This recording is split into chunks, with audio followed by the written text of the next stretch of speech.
Welcome back, everybody, to another Carthage esports stream, League of Legends. Today's senior night. Fun fact. It is. We're celebrating everybody's favorite League of Legends senior. I think might be the only one on the team. Blitzkrieg. We love that guy. Happy senior night. Excited to see him perform. Got another senior right here, actually. Senior night. No. My co-host, my constant co-host, who I failed to mention, Toner. How you feeling on senior night? I feel pretty good, but I'm sad. You're sad? I'm sad. Why is that? Blitzkrieg. Senior night.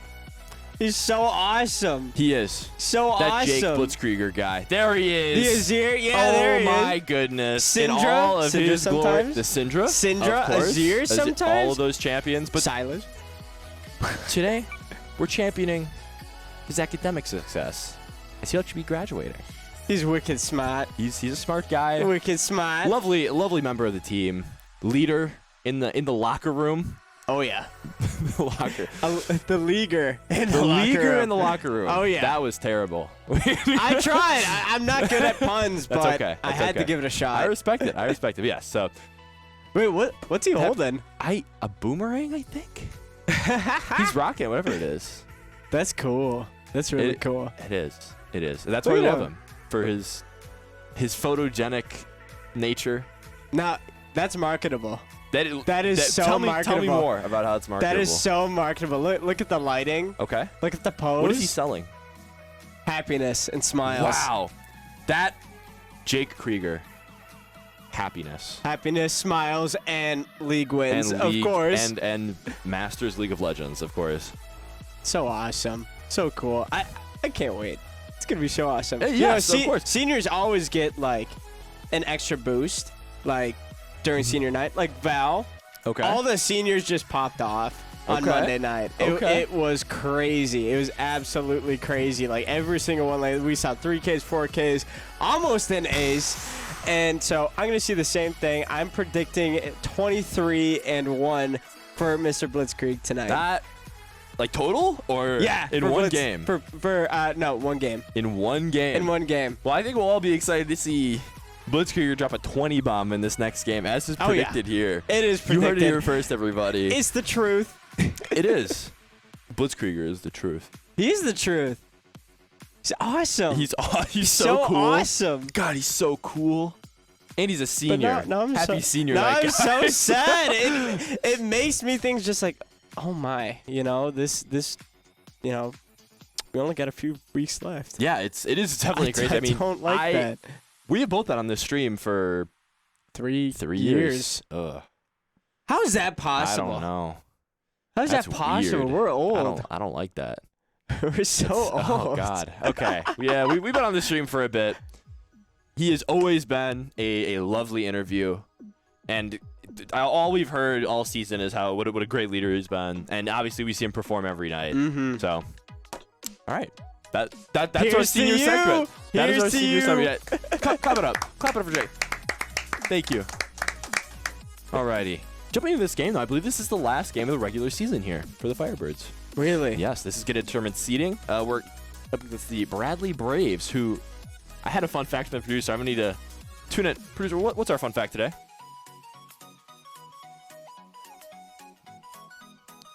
So the nickname, or the name of this school, is the Braves. But the mascot is actually a gargoyle named Kaboom. Kaboom? Kaboom. Kaboom, the Brave Gargoyle. I like that. It's got a ring to it. I like that. I was going to be like, that's kind of not related, but Kaboom, the Brave Gargoyle kind of hits.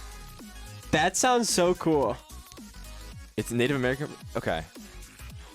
Wait, but then where does the gargoyle come in? I don't know. His name's Kaboom. I do like the Kaboom part. Kaboom, awesome. It's explosive. You know what that is? Could be a gangplank. Seeing in this game, mayhaps. Mayhaps. No way we're gonna. If we see the gangplank, I'm gonna laugh. It might be awesome. That'll be very silly. Shout out chat. I don't know who all is here, but one person I do know is here. It's Galahad, the bearded man. The bearded man. I have not seen him in forever. About a week. Wish him the best. Let's go, FIrebirds. Much love to the seniors. Indeed, much love to the seniors. Wicked Except for awesome. this, it is wicked awesome. It is wicked awesome. That is a great descriptor, actually. It's sad though. It's wicked sad. It's wicked sad. How can you switch it up that quick? It's so emotional. Like It is. I didn't even know it was senior night on Monday too, because technically it's like I think it's a week-long thing that we're doing, and I was like, oh no, it hit. It's just like this, and it was scary for Valorant, because if they lost, they would not have gone to playoffs. Luckily they did win, but I was like, oh geez, this might be my last night Yes. ever, and that just started hitting. And I was like, no, that was sad. It is wild. It is sad. Yeah, tell me more about that. After we get through the draft, we're gonna be hopping in here. Last game of the regular season. Bradley, Carthage. No! Bradley taking away the Syndra. A good ban, as has been shown in the past. That Syndra character in the hands of Blitzkrieg, quite dangerous. But I wanted to see that. Maybe we will. Let it play out. I wanted to see that. It's gonna be okay. I know you're emotional today. It's okay. We're gonna Don't be worry. all right. Don't worry. No need to be afraid, because we have the Nocturne band. I like that. Zaya band for Bradley. Classic. Okay. Classic into Fyro. You know, Fyro just has a weapon of a Zaya. Mm-hmm. Great Zaya player. Absolutely. Great Zaya player. The Warwick. Mm-hmm. Another band. I don't like Warwick. You know, good it's band then, because it's your night. And He's scary. Blitzkrieger's night, of course. Mainly Warwick's night. scary, you know? He is. Very scary. Big old wolf. Big early game wolf. Happy Samoyed in the chat. Oh, Rich Kirby in the chat. We love to see this. Here we go. How's it going, dude? Ending off the draft here, we're going to see an Orianna first pick. Something is super potent all through it. We're going to talk about Worlds here. Super potent all through Worlds. Not a ton of counterplay against this champion. A lot of the counters, traditionally, Azir has been one that people have picked up. It has not been winning. So this character is a powerhouse out of the mid lane. Great playmaking. Fantastic team fighter. Oh. Has a solid lane for the most part, too. Jarvan 4 is going to be in response to this Ori here. I think mainly because if you give up the Jarvan and you give them this Jarvan Orianna combo, it's just way too potent right now. Both these characters are just super strong. It's an Orianna ult on command, basically, because you get the flag and drag in, the Cataclysm, and then you just nuke them with that Orianna ultimate. And now we're going to see the Azir, which we talked about before. I knew that was going to happen. Something that we've seen a lot, once again, in Worlds, is going to be this Azir into the Orianna. People have tried a lot of different things with this counter pick. They've tried to take Hail of Blades, the Rune Hail of Blades in lane, so Azir can maybe beat Ori in lane. Historically, hasn't won enough. Then they tried taking Conquer and outscaling. Unfortunately, then you get Ori winning lane. So Blitzkrieg's got a very tough job here of finding that happy medium between winning lane and then transitioning that into the later game teamfights by roaming, by using that mobility in order to get around the map and get more kills for his team, which he's shown to be excellent at all season, mind you. Oh, most definitely. Next two picks, Maokai, Aatrox for Bradley here. Both solid picks. I mean, Maokai, fantastic blind. We talked about it all season. Yeah. It's just one of the best, if not the best jungle in the game. Aatrox, very versatile. Not a lot of bad matchups here, but the Jax is going to be one that is favored here for the Firebirds. So good counter pick, giving Raymond the Goat something that he's really comfortable on, especially in its Aatrox matchup. And I just like how this draft is kind of shaping up for the Firebirds so far. Lulu and Rakan are going to be the two bans here for Bradley and Carthage. That's good. I don't like seeing either of the supports. There's only one support I like seeing. And it's Renata Glask. Oh, of course. Now, how crazy would it be on senior night, you get the Renata Glask? I would cry. You would cry? I would honestly might cry. We got to hope for it then, That'd be of course. great. Yes. I just found who is the voice actress for Renata Glask, and I saw like a full stream for it. And the amount of voice lines, it was so cool because like I know all the voice lines, and there's more voice lines. It just made me so happy. I was crying. It is your day. You were crying? I was crying when I watched it because it was just like casual conversation that she was doing. Oh, really? And it was just like, but in the Renata voice, and I was like, very cool. I was being such a nerd. I was geeking out. I was like, oh my god, this is so cool. We're all nerds here. That's what we're watching League of Legends esports. And the Ashe, a saucy little pickup here for the Carthage bot lane. Good blind pick, good setup for the rest of the team here. And considering you have enough DPS from the Azir, in theory, you can pick one of these lower damage utility ADCs in order to try to win the lane. You can see the other bans here on the 4-5 going to be Kai'Sa, Rakan, Potent Engage. Kai'Sa's just so flexible, solid ban. On the other side of that, Milio, Lulu, specifically still targeting out Pocket 08. making sure that she doesn't get any of these enchanters that she's so comfortable on. And then we get the Renata here for Bradley, just for you. They got it just for you. That's so cool. I wish it was on our team. Congratulations, but still, bud. any Renata is most appreciated. Any Renata is good Renata. I can absolutely agree with that. So I'm very excited to see what Bradley pairs with this here. Traditionally, it's been Aphelios, it's been Callista, have been the two main things you're going to be pairing with that Renata. Vayne is a very interesting pick here. I think you can really try to punish this lane, though. Going with a more aggressive bot lane, maybe Karma.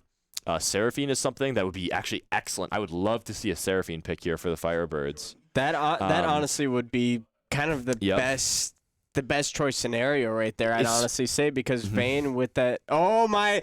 Why are you so smart? Why are you so smart? That is awesome. It's the Seraphine pick here on R5 for the Firebirds. So the main thing that makes this Seraphine Ashe lane so potent is Seraphine's E, right? The main property of it is it actually roots if the target's already slowed.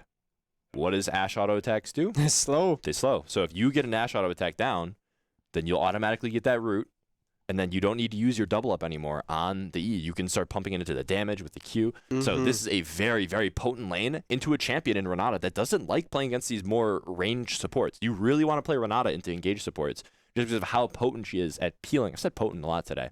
How excellent she is at peeling the enemy off of her AD carry. For sure. I will say the only thing, though, is that Renata does have that shield that she can use with E. Definitely does. And W actually gives you some movement speed and attack speed, ramping up a little bit more.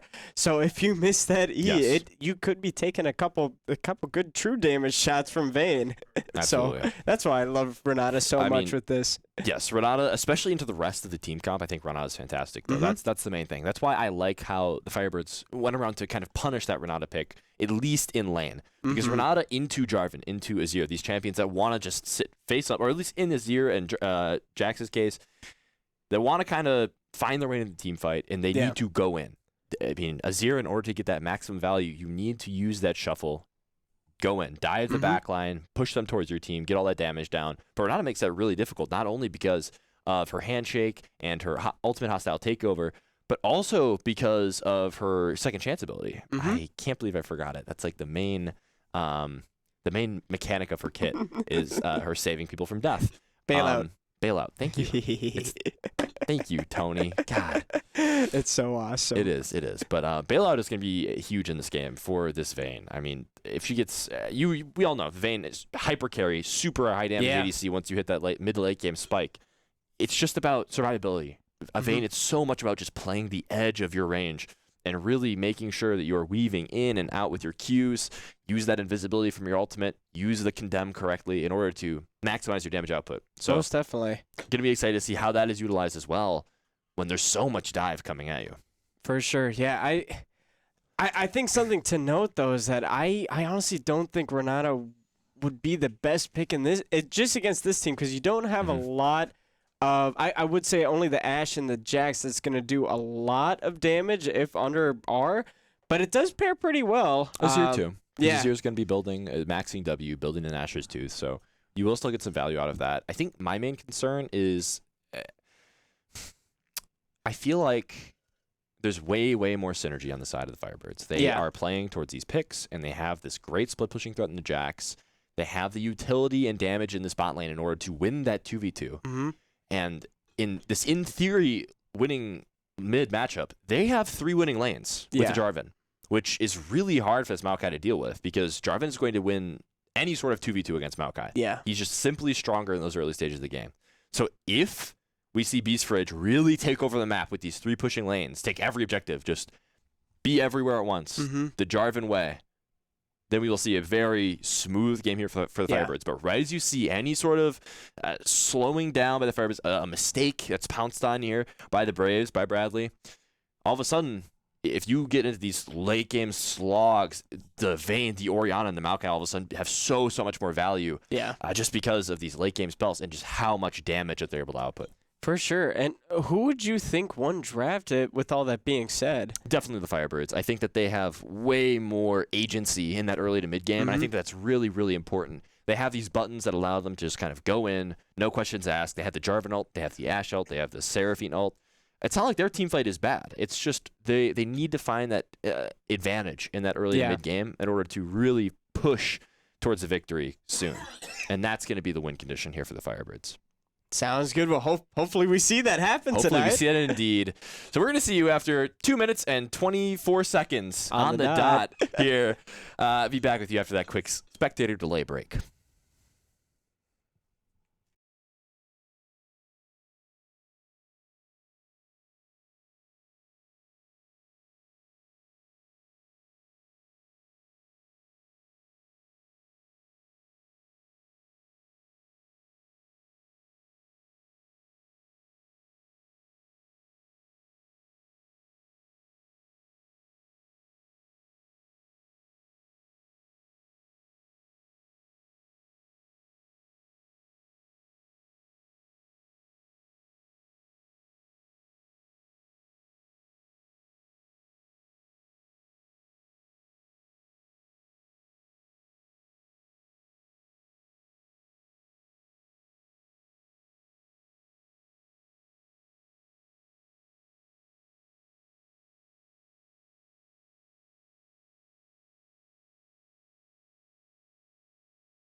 Welcome back, everybody. Just more Carthage League of Legends. I was going to think about leaving you in suspense there. Give you the welcome back. Welcome back. But no. We want to jump right in here. Oh, yeah. Talking about draft here a little bit. Definitely do favor the Carthage side. Got James Bond Meow on the Maokai. I like that name. That is so cool. I was gonna say, what do you think James Bond Meow sounds like? But I don't want to dip into that. Don't. I honestly think that all I hear is I think of the James Bond theme song, but just like cats meowing it, and that's so cool in my head right now. And you know what? That's why you're great at your marketing job. That's why right there. And that's why I will also pick my best skin. I honestly think Renata has the best skin, even though it is the base skin. It is the best. The bias is crazy. It's not bias. It's factual. It is perfectly made. The way that Renata walks, everything about it, just the robotic arm, the drone, the mask, everything is so perfect. Like it is. It's got to be Project Van. It is pretty cool. She does ride a bike. She rides a bike. Now, breaking down this game a little bit. Interesting pathing here, starting from the Maokai, starting on those Raptors. It's going to be towards bot most likely. It's usually where that pathing takes junglers when they start on the Raptors in this meta. Going to have Jarvan padding towards the top side, something we've seen a ton out of the Firebirds this season. Just getting Raymond the Goat ahead and letting him split push, try to end the game as quickly as possible here. Oh, for sure. Yeah, hopefully Raymond the Goat can get a kill quite quickly because I've seen a lot of Jax. Almost made it. Yep. A lot of Jax and Aatrox matchups that Raymond the Goat has been playing, and almost every single one has been positive in his favor. Yes, this matchup absolutely is Jack's favored. Especially once you hit 6, that ultimate just giving you so much armor. Usually, Aatrox likes... Oh, no. Linus Tech Tips fan.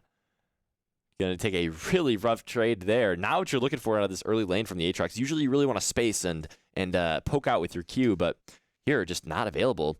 And we're going to see potentially trying to get a cheeky little gank off for the Maokai. But no, just going to be walking straight up, just making the right decision, not forcing this gank too much, as the Firebirds have a great ward in that side brush in the bot lane, making oh my goodness,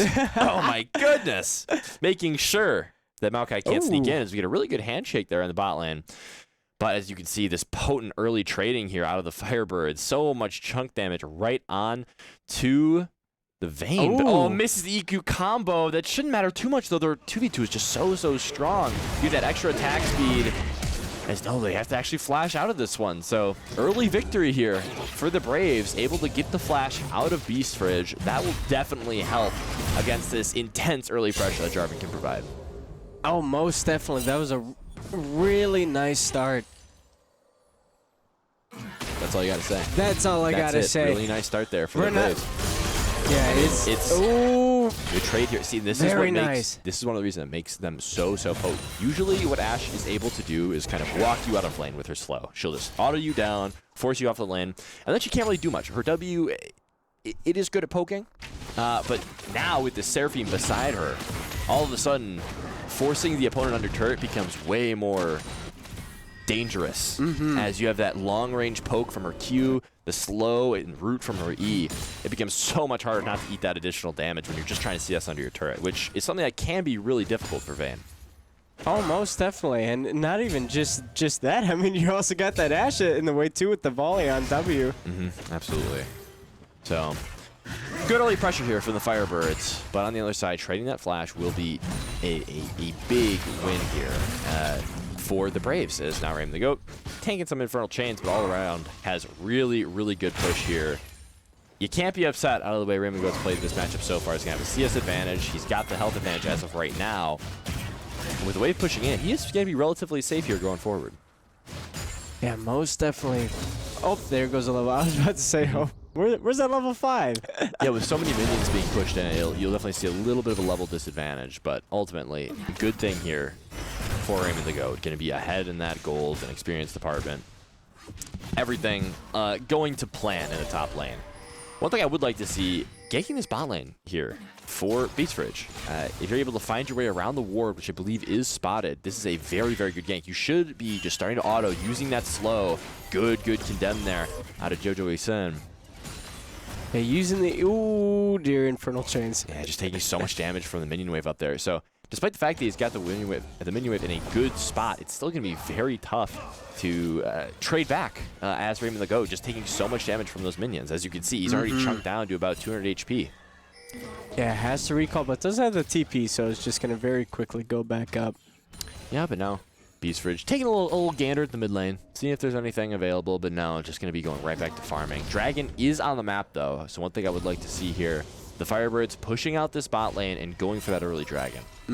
That's going to be very helpful, because right now it's all even, nothing too much to say. Yep. 8.4, 8.4. I think it... Oh, Firebirds actually do have a little bit more getting that cannon, but... They definitely have a CS lead in these two lanes, in all three lanes, actually, because as I said before, pushing waves, winning lanes equals higher farm, which equals gold advantage.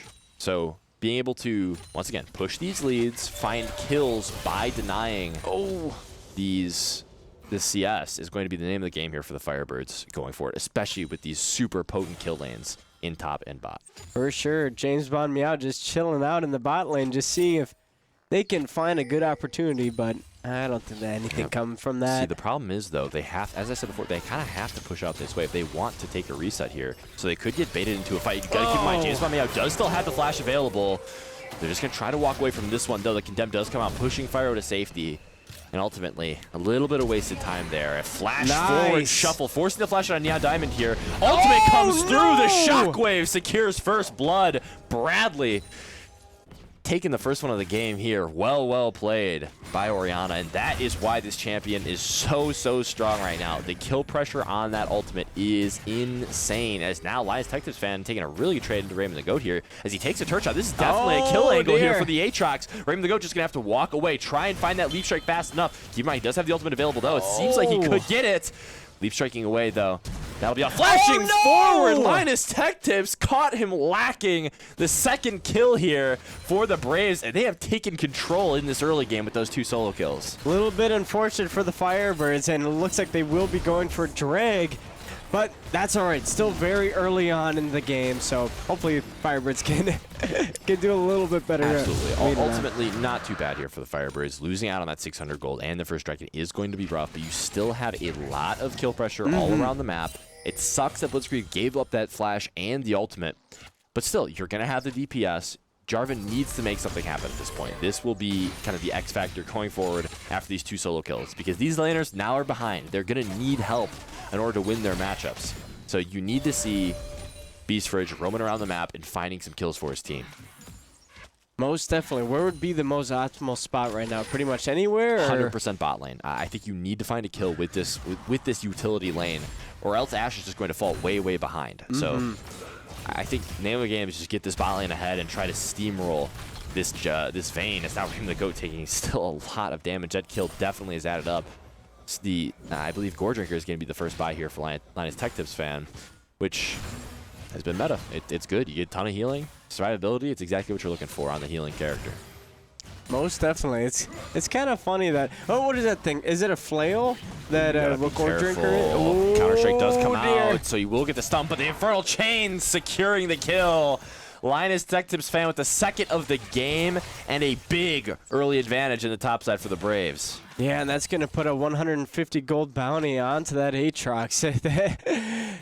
Oh, that's all right, though. Only 1K gold lead so far, so hopefully the Firebirds can focus up a little bit more and...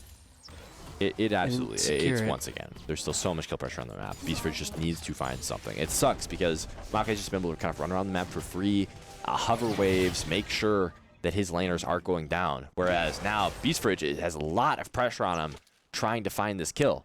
On the bright side, now you have the ultimates available here to this Carthage bot side, which do get the big stun like you see here. The cleanse does come out, but the twisted advance is going to hit Spyro. Will they have the damage? Smiting, flashing. Pocket away will get one. Does burn exhaust, but will also go down here. 2 more for the side of the Bradley Braves, although 1 is traded back to Firebirds, still not ideal.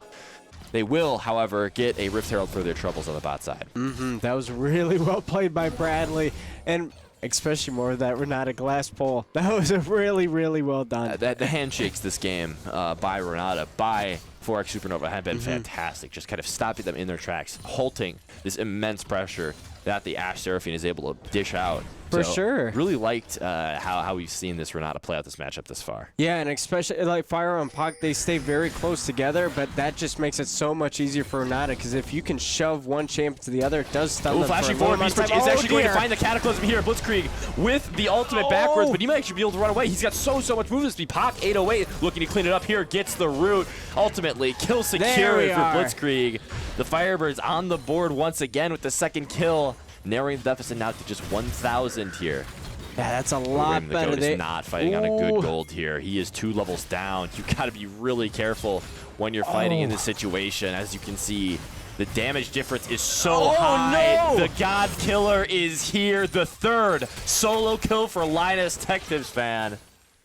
He is taking over the map here through this top lane. Yeah, you do not want to see that on Aatrox. No, not at all. Especially in this counter matchup. So well played by Linus Tech Tips fan here so far. As now you see Fyro leaving the game. Just a minor technical difficulty here. But man, just what? Hey, we got to get this on our faces here. This is an intense game. I got to take my glasses off. There may be technical difficulties, but we're still here with you. No, you look good in the glasses. No. You should put them on. No. You know, it's your night. Yeah. But I mean, hey, what's there to say about this game so far, though? 3-0 on the Aatrox, 90 farm in 11 minutes. It's exactly what you're looking for out of this top lane, especially into what is usually considered a pretty good counter matchup. I know it's just really unfortunate situation because I know for at least for one of those situations, trying to get out Infernal Chains and it would have made it a little bit better. Did want to poke down a little bit, but then there was also that turret shot into it, and it was just a bummer. Just these small oversteps, maybe even a little bit of over-aggression here by Raven to Go, just punished so well here by Linus Tech Tips fan. I do like that name. That's a really nice name. Big YouTuber, popular. Mm-hmm. Awesome. Haven't watched him in a while. It's been I don't think I've seen a video of Linus Tech Tips since I think the last time I got my PC. It was 4 years ago. It's been a while. It has. It's been a while. I hope Linus Tech Tips is doing well. I think so. Making a lot of money. Oh, I'm sure. Tons of money. Chad, how are we feeling about this game so far? I hope that you aren't sleeping at the wheel, if you will. I want to see some activity here. Some action. Something funny. Something funny. Some funny stories. Make us content, please. Maybe a funny story of Blitzkrieg. Ooh, for senior night. It's funny Blitzkrieg story. Anybody have funny Blitzkrieg stories for senior night? Or chat-appropriate funny stories. Chat-appropriate funny stories. Good one. Yes, of course. It's a debatable game. Very true. Relaxed Onion. That onion is so chill. Hmm? The onion. Yeah. It's a chill onion right there. Is it on vacation? I don't know. It's relaxed, though. Chat Pro. Okay. Oh, neighbor. Neighbor. Great neighbor. Call him State Farm. I think me and Tanner on Valorant nights we quote State Farm and Farmers Insurance. Why? So that I don't know, it just kind of happens. It's just like, what's the quote? What's the Farmers? We are farmers. We know a thing or two because we've seen a thing or two. Oh. Is that one? Okay. Let's see. Here's our featured Blitzkrieg story of the night. Quote, Happy Samoyed. He made some fire carrot pasta last time he came over. That was awesome. He's a cook. So a little bit of carrot pasta. Ramsey-esque, if I may say. Cooking from Mr. Blitz Ramsey. Blitz Ramsey. You could just say Jake Ramsey. I don't want to expose him on stream. We already showed a picture of him freshman year or sophomore year, so I know it's a little late for that. I'm thinking. Carrot sauce on pasta. Carrot sauce on pasta. He rescued a dog from a burning building, and he's a hero. He's a hero. Not only on the Rift. Not only on the Rift. In real life. But IRL. Oh yeah. And in the Howling Abyss sometimes. Oh? Yeah. He's an A-rammer? No. I think League Captain Jake played like one A-ram game with me. Just one. One what? One singular A-ram. Oh. I see. Looks like fire. I heard I'm getting from our guys. I think our AD carry is reconnected, but we've got a couple more of very big Blitzkrieg stories here. From Griffey. I heard he cured cancer. A big medical development there. I mean, that's huge. I hope so. Me too. I'll have to check in with that later. I'll have to check in with that later. Water cricket? What's that? I don't know. Maybe it's up. Like it's up the and coming. sport or the sport? I'm assuming. Or the animal. A cricket. I doubt he invented the animal. Maybe he I did. mean, if he can cure cancer, what can he do? Right? Oh. I guess. Okay. It looks like he saved another dog from a burning building. Okay. I got another story here. Once again from the Beard Man, it's Galahad. This one time at band camp, he taught me how to play the electric triangle. So he's generous too.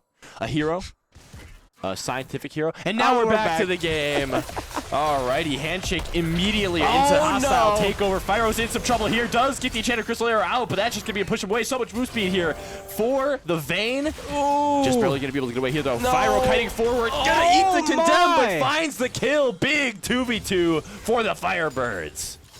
That was extremely well played. I did not think Fire would get that. No, me either. Just last auto. Just such great damage knowledge there. As now you see Gank coming through in the mid lane. The flash is not available to these for the slow. Just going to push him away. You don't have the shuffle available either.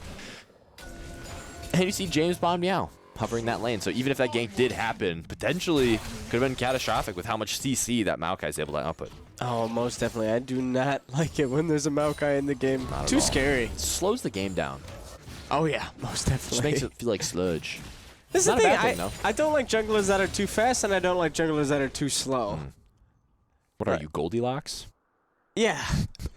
I like junglers that are just right. This jungler's too fast. This jungler's too slow. This jungler's just right. Viego. There you go. Viego? Viego's really fast. Mayhaps sometimes. That's okay. That is okay. But at least I understand where he is. That is true. I can see through the mist. The mist, yeah. That's good. That's good. Raven the Goat doing his best to stabilize this top lane here. Still down those 2 levels. And trying not to take the abuse here from the edge of the top lane. Jumping forward, the leap strike does land, but there's just so much healing here. Alliance Detective's fan is in still commanding lead of that top lane. Blitzkrieg going in. Shuffle is good. Flag and drag misses. The Cataclysm could be good there, but no, a great shockwave defensively there. Nyx Diamond going to live that one. Although that shockwave is going to be big. Blitzkrieg and Beast Fridge in this 2v2. It's kind of tough, though, because Neon Diamond can't really walk up. Beast Fridge will have the Cataclysm down, and that's going to be a lot of damage onto James Bond Meow. Will they be able to get out? The Sand Soldier is not quite able to take down the Maokai. The tree stands. Not going to be chopped down this time. Yeah, I don't like it when that happens. Me either. You know, there's Ivern and Maokai. Why do we have 2 walking trees in this game? That's a great point. That is a great point. All right, so now going towards that dragon, looking here with that priority that they've gained in that bot lane. Little 10 CS lead, equal in kills, but still good items here. Even though they have the Storm Race available, yeah, just so much damage to the West top lane. Will they look for the fight? James Bond does not have the ultimate, and Fire and Pocket Away do. The hostile takeover does hit, however, but they're in a really tough spot. Blue team does take the dragon, but I think that will cost James Bond Meow his life. Not going to be able to get out of this one. Oh, wait, the bailout almost does get it, but 4x Supernova in trying to save James Bond Meow. Going to be taken down here. Fyro finds the second of the game. 4th kill participation. This bot lane has been doing work here for the FIrebirds, and not Beast Fridge. Just finds himself in a bit of a pickle here. Is going to be taken out by Neon Diamond. Yeah, those are really good fight. Unfortunately, Drake does go, and that is the second trade going over to Bradley. But that was really nice for Vayne to cleanse that Seraphine ult there. Absolutely. I mean, that's very smart. I think just great play there by Fyro. The positioning was perfect. The ultimate was spot on. So far, once again, the bot lane of this FIrebirds team has been the glue holding them together through this tumultuous early game. We should continue to look down at them as now the shuffle comes through. She is taking tower damage. Is she going to live? The Sand Soldiers are poking. They're prodding, but she gets out. Neon Diamond surviving by the skin of her teeth there. Yeah, this is... I don't think I've ever seen an Orianna like this before. This is some really close calls. Oh, yeah. Yeah, that's... Yeah. I appreciate you laughing at my low effort joke. It was... I liked it. Hey, it means a lot, man. You're welcome. Here's a hug. Oh, my. Get a little caster bonding going on here. Back to the game, though. The game that we know and don't love, but we know. League of Legends. 1,000 gold lead here for Bradley. How will they transition into this mid game? No idea. Let me help you out with this one. You're good with that. It's actually kind of tough. This is one of the kind of problems here with their comp is that once they get ultimates, it's great. But past that spike, what do they kind of do? Now you have the Kraken Slayer online for Fyro. He's going to be outputting a ton of damage. Great handshake. The hostile takeover will be flashed, though. Condemned away. As Fyro going to be in a good position. The Ghost is active. Beast Fridge is in the bot lane. He'll be able to trade a couple more autos here, so hopefully probably not a kill as that Encore just barely misses. The exhaust out comes out. Supernova is going to be able to take so much damage, though. Just holding him in that spot. Not able to do too much. Great flag and drag there by Beast Fridge. The Cataclysm coming down on Neon Diamond, and now Blitzkrieg autoing her down. Beast Fridge taking the kill, though. A bot-centric game is a good one here for Carthage. As I was talking about before, just so much kill setup. All of the CC down here is fundamental towards their victory. That was not the right word, but we'll keep going. That was good. That was good. Thank you, man. First turret going to be rewarded here to the FIrebirds as Blitzkrieg and Fyro and Pac and Beast Fridge and everybody, the whole squad, even if Raymond the Goat's having a bit of a tough time here, he's losing gracefully. He's still getting a decent amount of farm, trying his best. Even though he's down those 3 levels, hey, you're still a Jax. You still got that scaling element. It's not the end of the world here, especially when the bot side of your map is so ahead. Oh, most definitely. And going back a little bit to that last fight, it was really well done. However, Bradley did get the Rift Herald up top. So, you know, just a little bit evenness along the map. So now we're only down to 500 gold. So not too bad. No, not at all. I mean, this is a great spot for you to be in, especially because you got to think probably 1,000 to 1,500 is all in that top lane as far as gold advantage. So when you have 4 members of your team that far ahead, usually you're going to be able to overpower that one member on the other side. Although you got to keep in mind, Aatrox is at least 1 level up on most of the game, even more on some other people. 5 levels up on Pak 808. Now completing that Spear of Shojin, the only champion with 2 items in this game. This Aatrox still has plenty of carry potential here. We cannot write him off. Oh, most definitely. He's extremely deadly right now with that 450 gold bounty. So hopefully the FIrebirds can just take him out very quickly, very easily, and make sure he doesn't get any stronger than this. Absolutely. And FIrebirds do have a comp with enough CC to kind of lock him down and stop him from healing enough. But if you misplay one of those cooldowns, if you give him any chance to breathe, that is going to be very, very difficult here. Oh, for sure. I guess you do not want to see an Aatrox that just infinitely heals. Nope, you give that Aatrox any breathing room in these team fights, and he's going to be able to do a lot. So, yeah, especially once again, just so far ahead. You got to find a way to shut him down at this point. I mean, 450 gold, at some point, you got to think, maybe we should just rotate some forward here. I mean, he's taking some tower shots. He's well overpushed. No vision for Alliance Tech Tips, but he might just find another kill here. Raymond the Goat with some fancy feet, dodging out of the way of these Qs. Now just going to have to be backed off of that turret, though, as the Dragon will be coming up here. For sure. It was nice just getting a little bit damage done onto that Aatrox, but I would be so terrified at facing him right up there. No, absolutely. I mean, this is such a tough one. Just giving credit to Raymond the Goat for not falling any farther behind than has already been. Unfortunately now, so much pressure on this top lane, he's just able to teleport for free, and this Drake almost certainly cannot be contested. You have to walk away and push out waves, or else you're going to lose this fight. This Aatrox is simply too strong. So what you do off of this is going to be really big here for FIrebirds. As you can see, somebody makes that right call. Pushing out that mid lane and taking the turret is definitely where you got to be looking. For sure. That's going to be the 3rd Drake going over to Bradley. That is true. And next one's so... Got the Shirelias down here. They're trying to find the mid lane turret, but they just can't quite do it. A little bit too slow on that decision. So it's a Dragon for nothing, and now Soul Point here secured for Bradley. Yeah, I don't like that. That's all I gotta say. Thank you. I don't like it either. Especially when Cloud Drake is so good for these champions that just want to kite around you and kind of be able to move wherever they please, dodge these key CC abilities. Usually I'd say Cloud Drake, not great. But in this game, when there's so many key skill shots that you kind of have to have that extra movement speed to dodge out of the way of, I think it's very valuable here. And we don't like that. We don't like value. We don't like that. No. No, we're openly biased. It's okay. We admit it. We're the Carthage esports stream. We can still appreciate some good League of Legends. Oh, most definitely. This is still a pretty close game, despite the fact that you see this tower dominance here by Bradley.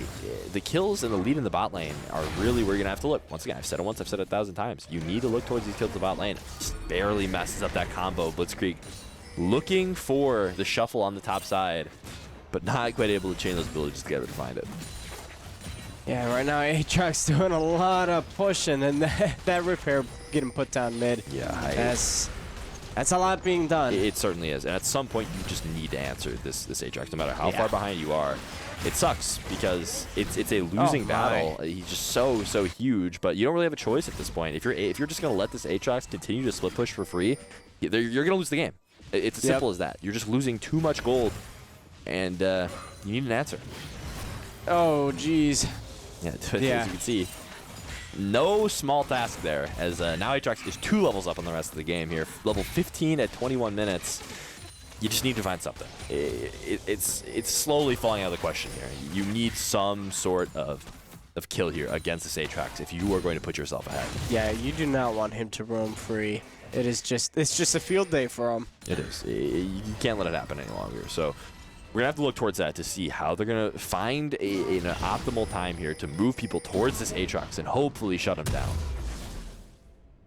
Yeah, what would be that most preferred time? If they're playing correctly, if the Braves are playing correctly, there isn't going to be a correct time, which is kind of the tough things about these split pushers, is they put you in these impossible situations that you kind of have to just deal with. You're either going to try and keep in mind, you have to try and kill this Aatrox and give up stuff on the other side of the map, or just let him roam free.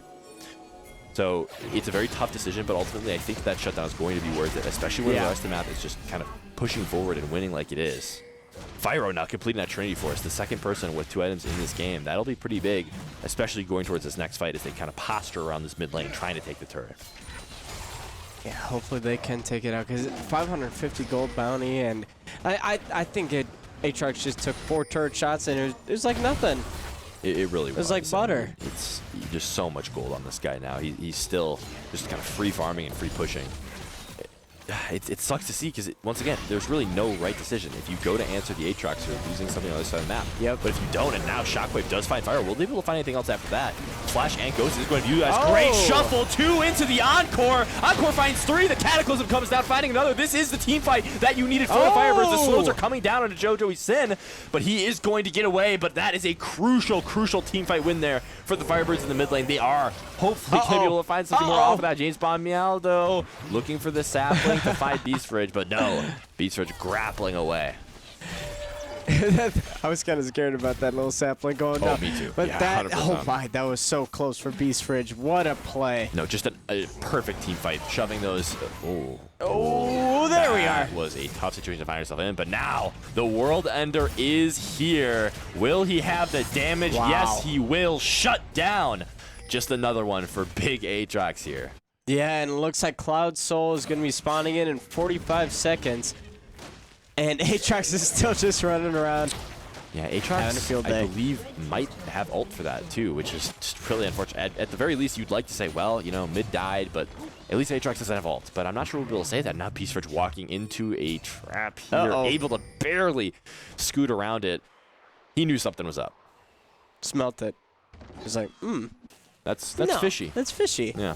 Walks around it. Just good awareness. Great awareness, actually, there by Beast Fridge not to get caught by that one. I don't have any awareness. I'm usually looking at my phone, and I just put my cursor where I need to go, and then I'm like, oh, oops, someone's in the bush. That's not usually how, I was on how you want to Snapchat. play. Yeah. Yeah, Snapchat. TikTok sometimes. Twisted Advance will be found there. They have a lot of movement speed from that Cloud Soul. Fyro, though, able to weasel his way out. Oh, he gets hit by the chains, though.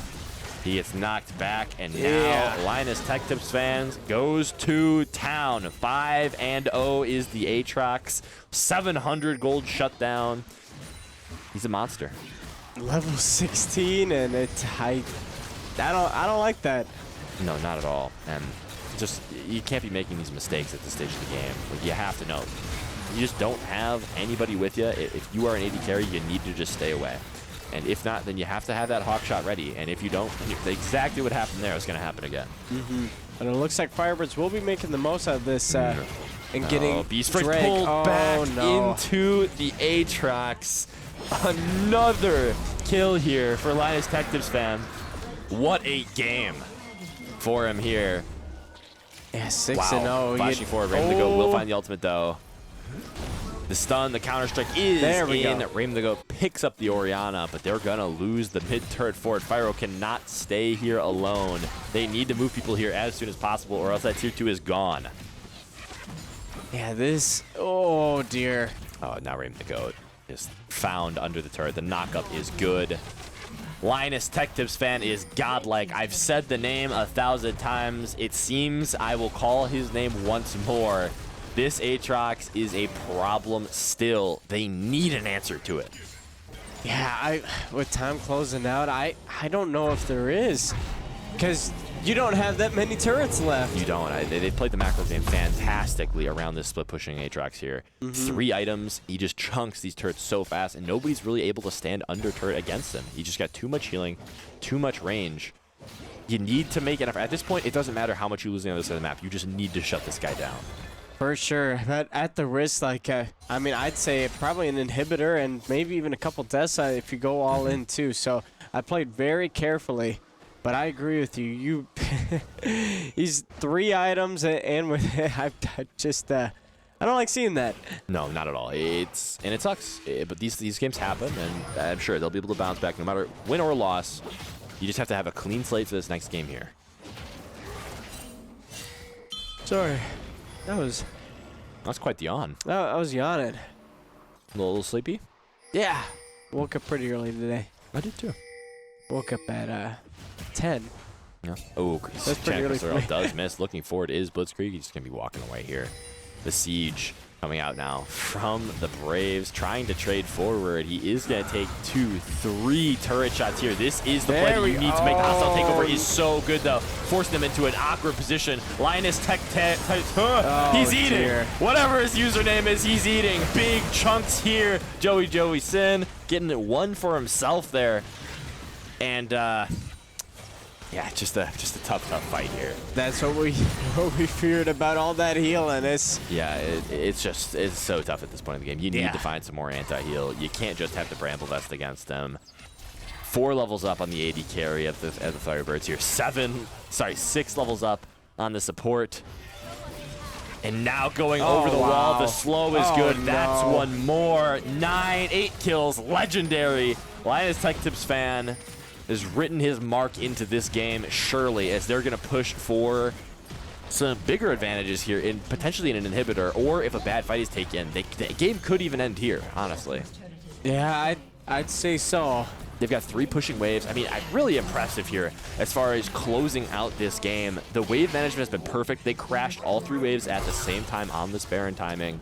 This is what you're looking for. This is how you play out these late game situations when you're ahead. Most definitely. It is just absolutely textbook perfect. And I don't even know if the Firebirds can kill Aatrox at this point. I think they can. I think they need to land these crucial CC abilities. They need to land the Encore, the Enchanted Crystal Arrow. Fyro and Pac need to do work on the CC department. I would like to see even potentially some anti-heal out of Pac here. And I would have also liked to see the damage build. I just feel like when your team wants to go in like it does, you don't get as much value out of the Moonstone. So a little bit more damage, especially to kind of diversify the sources of damage against this Aatrox would be really, really big here. That sounds like a business term right Diversify? there. Yeah, diversifying Get your into assets. the blue chip stocks, you know? Oh, yeah, you know. Yeah. So think about like Tesla, good stock, right? Right now. Solid stock. So safe stock. So Moonstone Renewer is Tesla. It's safe, right? It's on the up and up. A little bit of turbulence there with Twitter, X, but it's back. It's chilling. You don't want Tesla right now. You want something that's booming. You want the Leandries. I don't know. I don't have a stock comparison. The Leandry stock. Yeah, I need to purchase stocks in Leandries right now. That's what I would like to see. Oh, man. The toner stock. The toner stock, indeed, yes. Gonna be looking forward here, though. The next objective is Dragon. You have super minions pushing on 2 lanes, looking for 3. That is a pretty fountain, let me tell you. The world's map is lovely as we see something happen in the next 2 minutes. I don't quite know what. Red team's turret is destroyed. They're sieging here. Half health Q1 onto Pac 808. Flashing away as Fyro. Will they be able to find something here to turn this game around? The Dragon has that objective bounty on it. If they're able to find some key picks here before that fight, they could still win this one. But Lion Tech's defense is on a great flank here. They don't find any CC. They slowly push back that just advance. The root does come out. Raymond the Goat is in a little bit of a tough situation here. Flashing forward his Beast Fridge, so he's going to find one. Although the bailout is on to the Orianna there. And now you just see how unkillable this Aatrox is. Doesn't even take half health, jumping over the wall. Solo pushing 4 members of the Firebirds back. As now they're going to look towards this Dragon here. Yeah, Firebirds used up a lot of ults and barely hit a dent into Linus Tech Tips fan. It's a mouthful. We got to figure out something. Linus Tech Tips fan. Let's just call him Linus from now on. How about that? A little bit of a mouthful. We'll switch it up. Oh, man. Going for it, though. So, ooh, what? Huh? Soul, yes. The Cloud Soul is taken, and now they're just going to walk towards the Baron, and then from there, I think the angle is just to end the game. You have 3 inhibs down, you have the Baron buff, and you have the Dragon Soul. What more could you ask for before ending a game, really? I don't know. What would I ask for? Probably like $1,000. I wouldn't mind that. Have I said this before? I think that there should be another monster in there in Baron where like I think you have, yeah. Like it rotates every now and again. Okay. So Baron's like a big snake. You can have like a snake worm thing, purple. Did you know that Baron Nashor is named after a similar objective in Dota 2? It's the objective's name spelled backwards. Really? Yeah. So League just stole it? The name, at least. I mean, League took a lot of things from Dota, though. Interesting. I believe it's something like that, yeah, Roshan or something. But it's a little similar. That's a fun fact. It is. It is a fun little fact. As these games just borrow from one another, not steal, borrow. Inspire. Final stand here for the Firebirds. It'll be a tough one, though. Twisted Advance goes forward. Not a great spot there for Beast Fridge, but what else can you really do at this point? The Counter-Strike does not find any.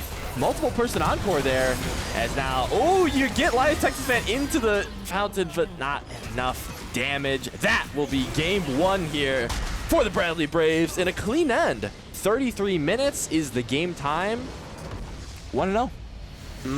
18 and 12, and HR's going 10-0 and 0 and 3. Yes, I think we know what you have to look for next game. You don't have Aatrox. Don't give him to Aatrox. Maybe just don't give him Aatrox. You know, it's a simple fix.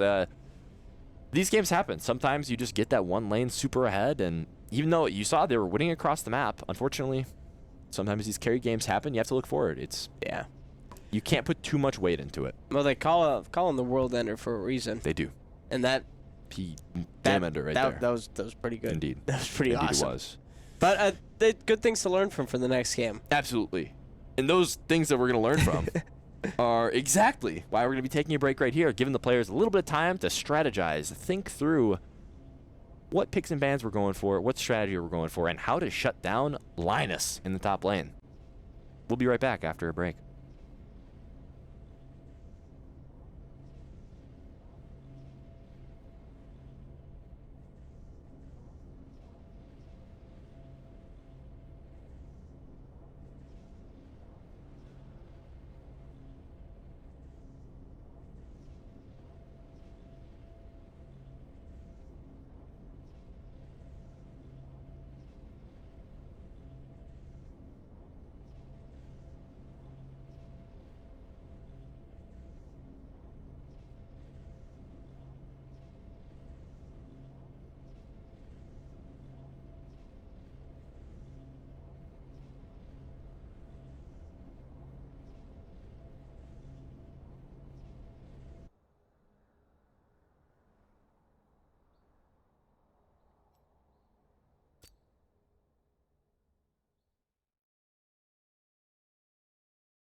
Oh, I've been contained. But there's a power yet to be set free. My love, won't you just look in my eyes, see what lies behind the mirror of a modern life don't suit my stripes.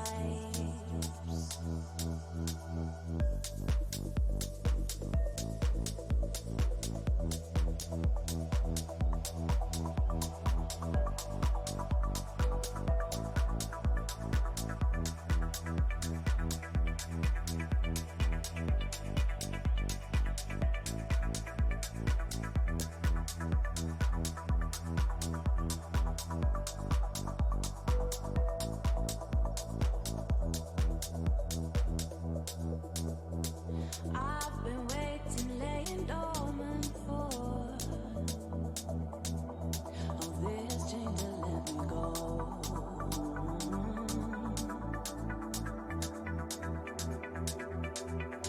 In a modern life that don't suit my stripes, my spirit used to tiptoe.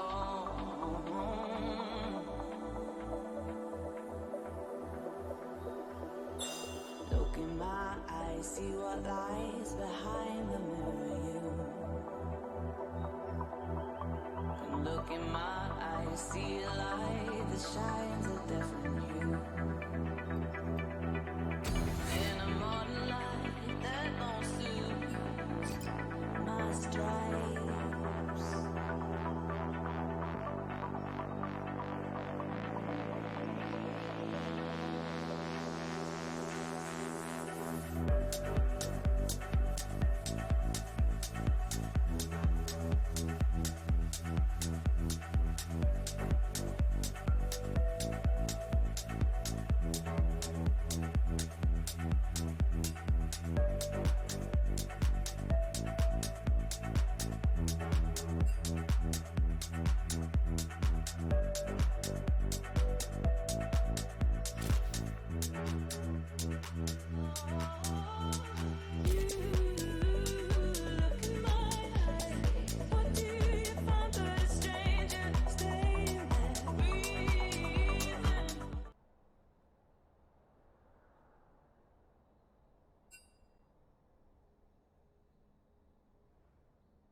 Welcome back.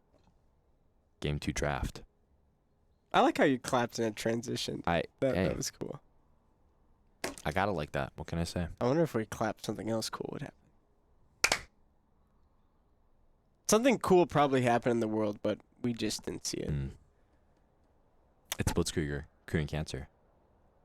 That would be so I actually cool. did talk to him. Did it? True story, apparently.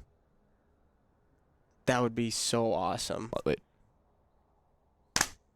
Hold on.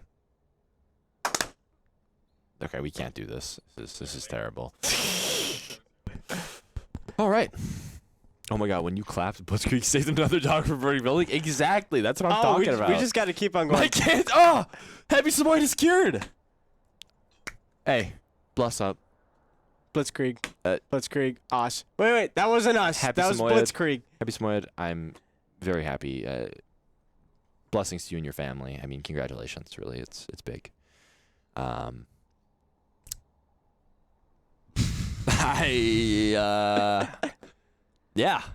But if we clap, you think someone else will? No, this bit's is gone. It's gone too far. We gotta find something else. Would be a funny. Chad, say something funny.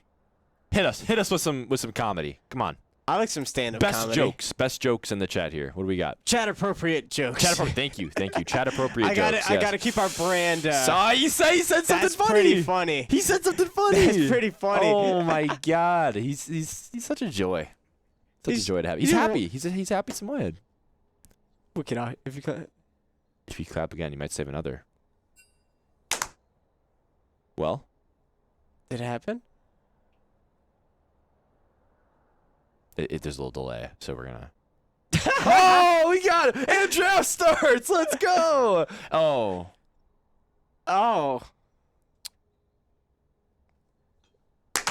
All right, getting back Okay. into draft here. First ban, it's the Aatrox. Oh, surprise, surprise. It's a ban of the Surprise, Aatrox. All surprise. right. There we go. That reminds me of that TikTok. Surprise, surprise. Surprise, surprise. Do you not know I that know one? you had pipes like that. My goodness. I don't. Bro's a singer. I don't. Gotta- I tried to karaoke the other night. It did not go so well. That's fair. That's fair. I expect to see the same bands from Bradley here. And now Oh, the no. Cassante. Gonna be the ban. Not surprised. That Cassante champion is really dumb. No, he's Yes. so cool. Nope.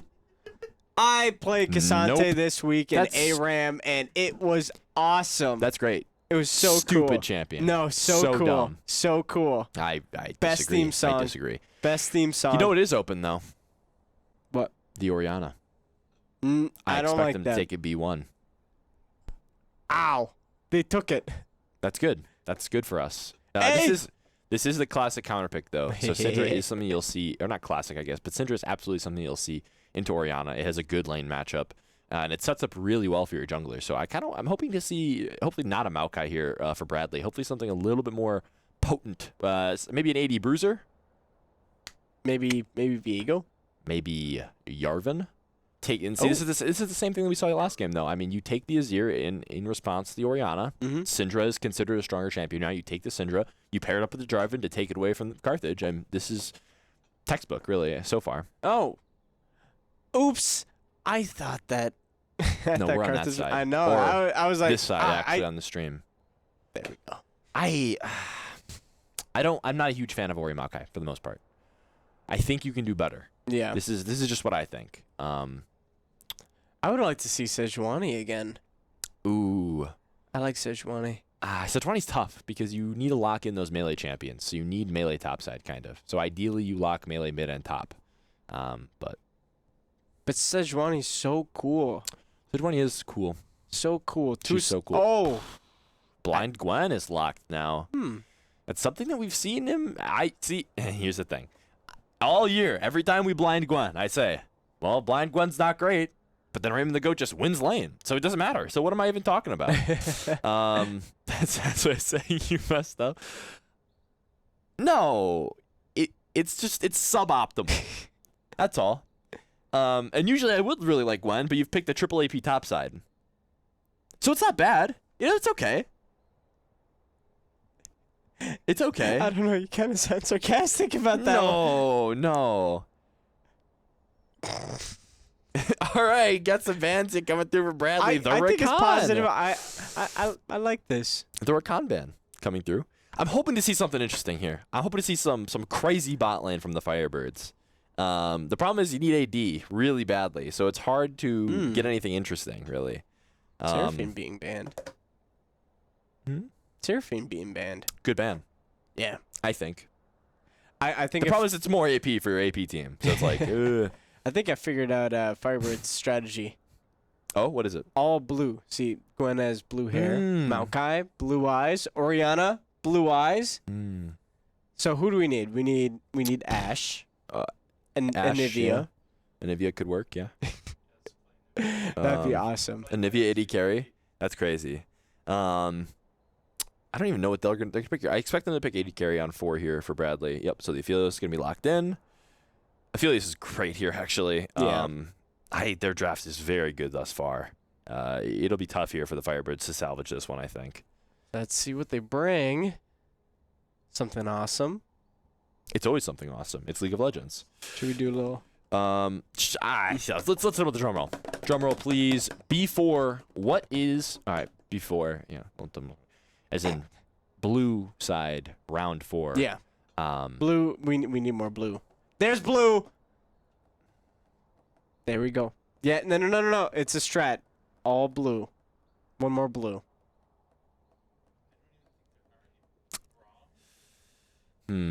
How do we fix this? Braum How do would we be fix nice. Braum?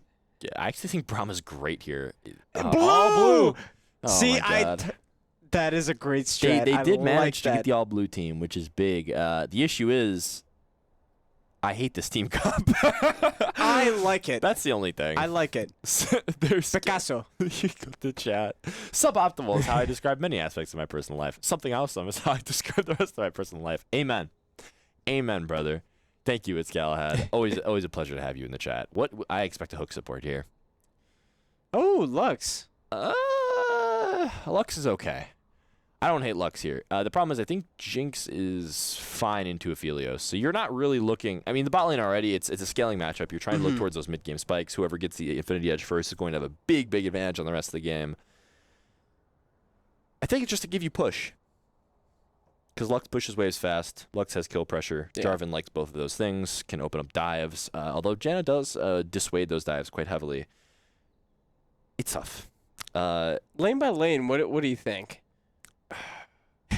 Well, top lane is losing. Jax has a good matchup into the Gwen.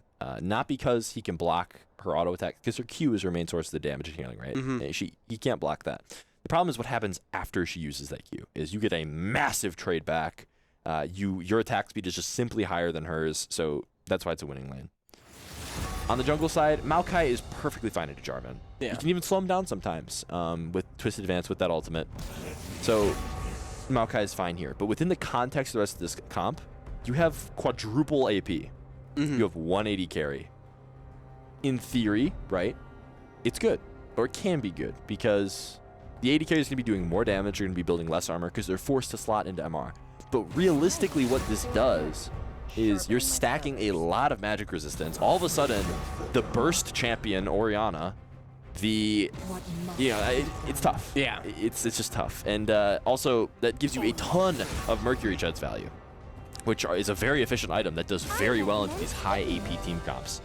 So it's going to be tough to play out for sure. There's still plenty of win cons here for the Firebirds. With that being said, of course, you have the Jinx win condition. If you ever get Jinx in the right position in these team fights, she will pop off. She will carry. Yeah. Maokai is a stabilizing factor. You have Orianna, best mid laner in the game, arguably the best champion in the game. You have that power pick in the mid lane to kind of hold it down. And then Gwen, great split pusher. If she can find a lead, you are in a great spot for this game because not many champions on the side of the Braves are going to be able to match her. So I think the kind of name of the game here is to let bot side be stable. Don't give up kills down there. You want to look mid to top. You want to get these kills in the top lane in particular and try and find Raymond the Goat an advantage to push these lanes and get that priority going forward. I like that analysis. I like that a lot better than my analysis. I was just going to say blue on blue side, it's going to work out just fine. They actually matched the side with this. Yeah, that's smart. It's wicked smart. It is absolutely awesome. We certainly will. And we will see skins as well, so it'll be very interesting to see. On the other side, though, let's talk about other draft. Jax beats Gwen for the most part. We talked about this already. Jarvan has, we talked about last game, it should have mattered more. Jarvan has 3 winning lanes to worry about. So you can go pretty much anywhere. You've got kill set up. You've got ways to push your team forward. That's big for Jarvan. Jarvan wants these lanes that have good pressure early, that have CC, that he can follow up on and secure kills. Especially because he's so potent in that early to mid game. Having champions that can utilize that is big. I think Aphelios gets a lot of value here. You have to walk into him. And that's the one thing that Aphelios really needs, is he needs teams to walk into him. Unlike Jinx, where she can use her rockets and eventually get excited, get that passive off of a kill, and run alongside her team and push the other back. Aphelios is at his best when teams have to walk into him, just because of the turret and the myriad of options that he has with his Moonlight Vigil and with his guns. So, with that being said, I give a draft advantage to the Braves here, 100%. I would say so also, but I also give my own personal, unbiased opinion. Oh, yes. Team Blue. Team Blue wins. Team Blue. And I think that's the real analysis that we need. Oh, yeah. Going into the break here. Quick thing, though, because I want to see if you still remember, because I thought it was so cool. Can you name all of Aphelios' guns again? Gravitum, Crescendum, Severum, Calibrum, and Infernum. That's so cool. It's not. That is so awesome. I spent so much of my life on this game. 200 years on that brain just for Aphelios. That's so cool. I'm sure we'll be breaking down Aphelios more in this game. But as I said before, taking a short little break, setting up the spectator delay. We'll be right back with you for some more Carthage League of Legends.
Welcome back, everybody. To another Whoa, that was League of exciting. Legends. Had to give you the YouTuber intro for that one. Usually go, hello, everyone. Yeah. Welcome back. No, we gotta have some energy. It's game 2. I liked it. I like that. This is the last season, the last series of the regular season, man. We need some hype out of the No, team don't here. remind me. Don't remind me, or else I'm just gonna cry all game. That would cry. Cry now. Do it. No. No, of course. Oh, man. Pocket Oh. away. Big tornado early. The glacial augment procs. The ball is sent on Neon Diamond. So much damage onto the mid lane. That won't matter. She's going to reset and gain it all back. So, It's just saying hello. she is. She's just hopping on in. Just being a goofy goober. Just being awesome. Just being awesome indeed. Being a goofy goober, being awesome. Who's your favorite skin for this? It's 100,000,000,000% Cafe Cutie Squad. Best one. Best one. Best one. Star Guardian Syndra. Good skin. Not great though. Gotta love the theme song. Gotta love the theme song. Gotta love the theme song. Haven't heard it. The Star Guardian theme song? When you load in? I forgot it. So cool. It's so Alrighty. awesome. Oh, interesting. Beastfridge actually taking the exact same clear that we saw from James Meow last game. So a little bit of imitations the highest form of flattery, I guess, as you're going to see this the Maokai start Raptors and potentially go into a bot gank. Although it looks like the Firebirds really want pushed in that bot lane. Oh, most definitely. That's all I had to say. Yes, indeed. Excited to see how Raymond Ghost's going to bounce back from this one, though. For last game, obviously tough game. Just got a lot of early kills. Pushed the advantage a little bit too far. So now it's a little bit more of a passive game. The Counter-Strike does come out, though. This is actually an identical trade, though, that we saw from the first game, where you saw on the other side that Raymond the Goat on the Jax jumping over the Counter-Strike level 2 and finding a good trade. So hopefully history repeats itself, and the enemy of Drax picks up a kill here earlier in this lane. Oh, yeah. That would be most ideal. One thing I do like, as far as pathing from junglers, from last game to this game, is that Beastfridge didn't waste any time here in getting stripped at top side. He saw bot lane wasn't going to be gankable for a while, and just went straight up top, and is now going to be covering that dive, which I think is be really smart. Just going to be doing the blue, and trying to the also the dive does come through. He does not even flash. Just finding that first blood under the turret, and that is a huge advantage for Jax here, actually. Yeah. Oh, I just saw. I thought you meant that that Gwen didn't flash, but yeah, it did. No, he gets to hold his sums, which is actually massive. Oh, but that is not finding good. the first blood, and he crashes 2 waves, I believe. So as you can see, up 6 CS, or he crashes 1 single wave. So she missed. She's a wave down. That's exactly what you're looking for out of that early dive. Trading kills is fine there, because ultimately you're up a ton of gold and experience. For sure. How much again was that that first blood gold bonus? 400 gold is the total for first blood. So it's initial 100 gold for first blood. Oh, jeez. So you're gonna have that slight advantage. As you can see, double longsword to just an amp tome. That is a big one there. Happy S'mores says Janice Steele melee minion. Yeah, that is terrible. Clearly support defense. Great gank though from Beastfridge, completely catching Neon Diamond off guard. This could be a kill, although that was a great push from Syndra. Flashing forward to Splitscreek, picking up his first kill of the game. Accelerating that mid lane, as I said before, is a quick way to find a win here, though. Getting that Orianna ahead, as we saw last game, that power pick just does so much for you in these mid-game fights that we will see later. Most definitely. It's going to bring the gold a little bit more to even, but still very early on. Oh, this is... I'm stressed out. Yeah. This is going to be stressful. This is going to be a stressful game. You see Jarvan going to be finding a little bit of a counter-jungling opportunity, taking those Raptors, looking for more out on the map here. But the one big spot is last game, neither jungler really had a ton of impact until the mid game, whereas now Maokai immediately finding that kill and picking up the kill for Blitzkrieg in the mid lane. That's going to be huge going forward. That extra gold, that extra pushing power will just make the Orianna so much more safe against what would otherwise be a very dangerous 2v2 in this Jarvan plus Syndra. Oh, most definitely. Ooh, dear. Good combo there on the pocket away. As I see James Bomb Meow looking for something maybe. He doesn't have any vision on him, but it looks like the bot lane of the Firebirds sniffing that something's up. We don't have vision up here. We got to be careful. Good gank, though, on the top side. It's going to be looking like. Beef striking away. You will get out on the top lane. Unfortunately, we didn't get to see that gank go through, but well played there by Jack. Well played there by Linus Tech Tips fan. How you feeling? How you feeling, Toner? So stressed. This is gonna be extremely stressful. A lot more bloody in the early game than it was than the first game. So much more bloody. One big cooldown that we're gonna see as far as fighting is this top lane or mid lane. Sorry, whoever gets these ultimates first is going to be huge as far as that 2v2, and they will have a huge advantage. Raymond the Goat has to be so careful though. As you know, Linus Tech Tips fan does still have that flash. The ignite is up for Raymond the Goat now. But it seems like he's just looking and waiting until he can pounce. I think he's waiting for that Q. As now he got it off, so he's going to go in here. Leafy striking forward. He will find it. The ultimate is going to be held. The counter strike is going to go down. Now ultimate coming up for Linus Tech Tips fan. Raymond the Goat healing a ton. No! Flashing behind him. Great play. Another solo kill here in the top lane. Jax picking up his second. Imagine if he had a real weapon. Would you imagine that for a minute? It's terrifying. It's a terrifying prospect. Yeah, but you were right about that. It's just like that flash was integral to that Jax's success. It was indeed. It just gives you so many options as far as playmaking. And now another 2 waves are going to be crashing under the turret of Raymond the Goat. And that is why this matchup is so tough early. Is usually once you're level 6 on the Gwen, it's a big advantage. But you just have so much CC and just ways to stick on the opponent as the Jax that it's hard for the Gwen to run away, especially without Ghost. For sure, and it's extremely hard too when you're trying to get the full benefit of Gwen's W into that, but Jax, all they need to do is just walk right on in. Yeah, once again, it's a lot easier of a matchup to play from the Jax side too.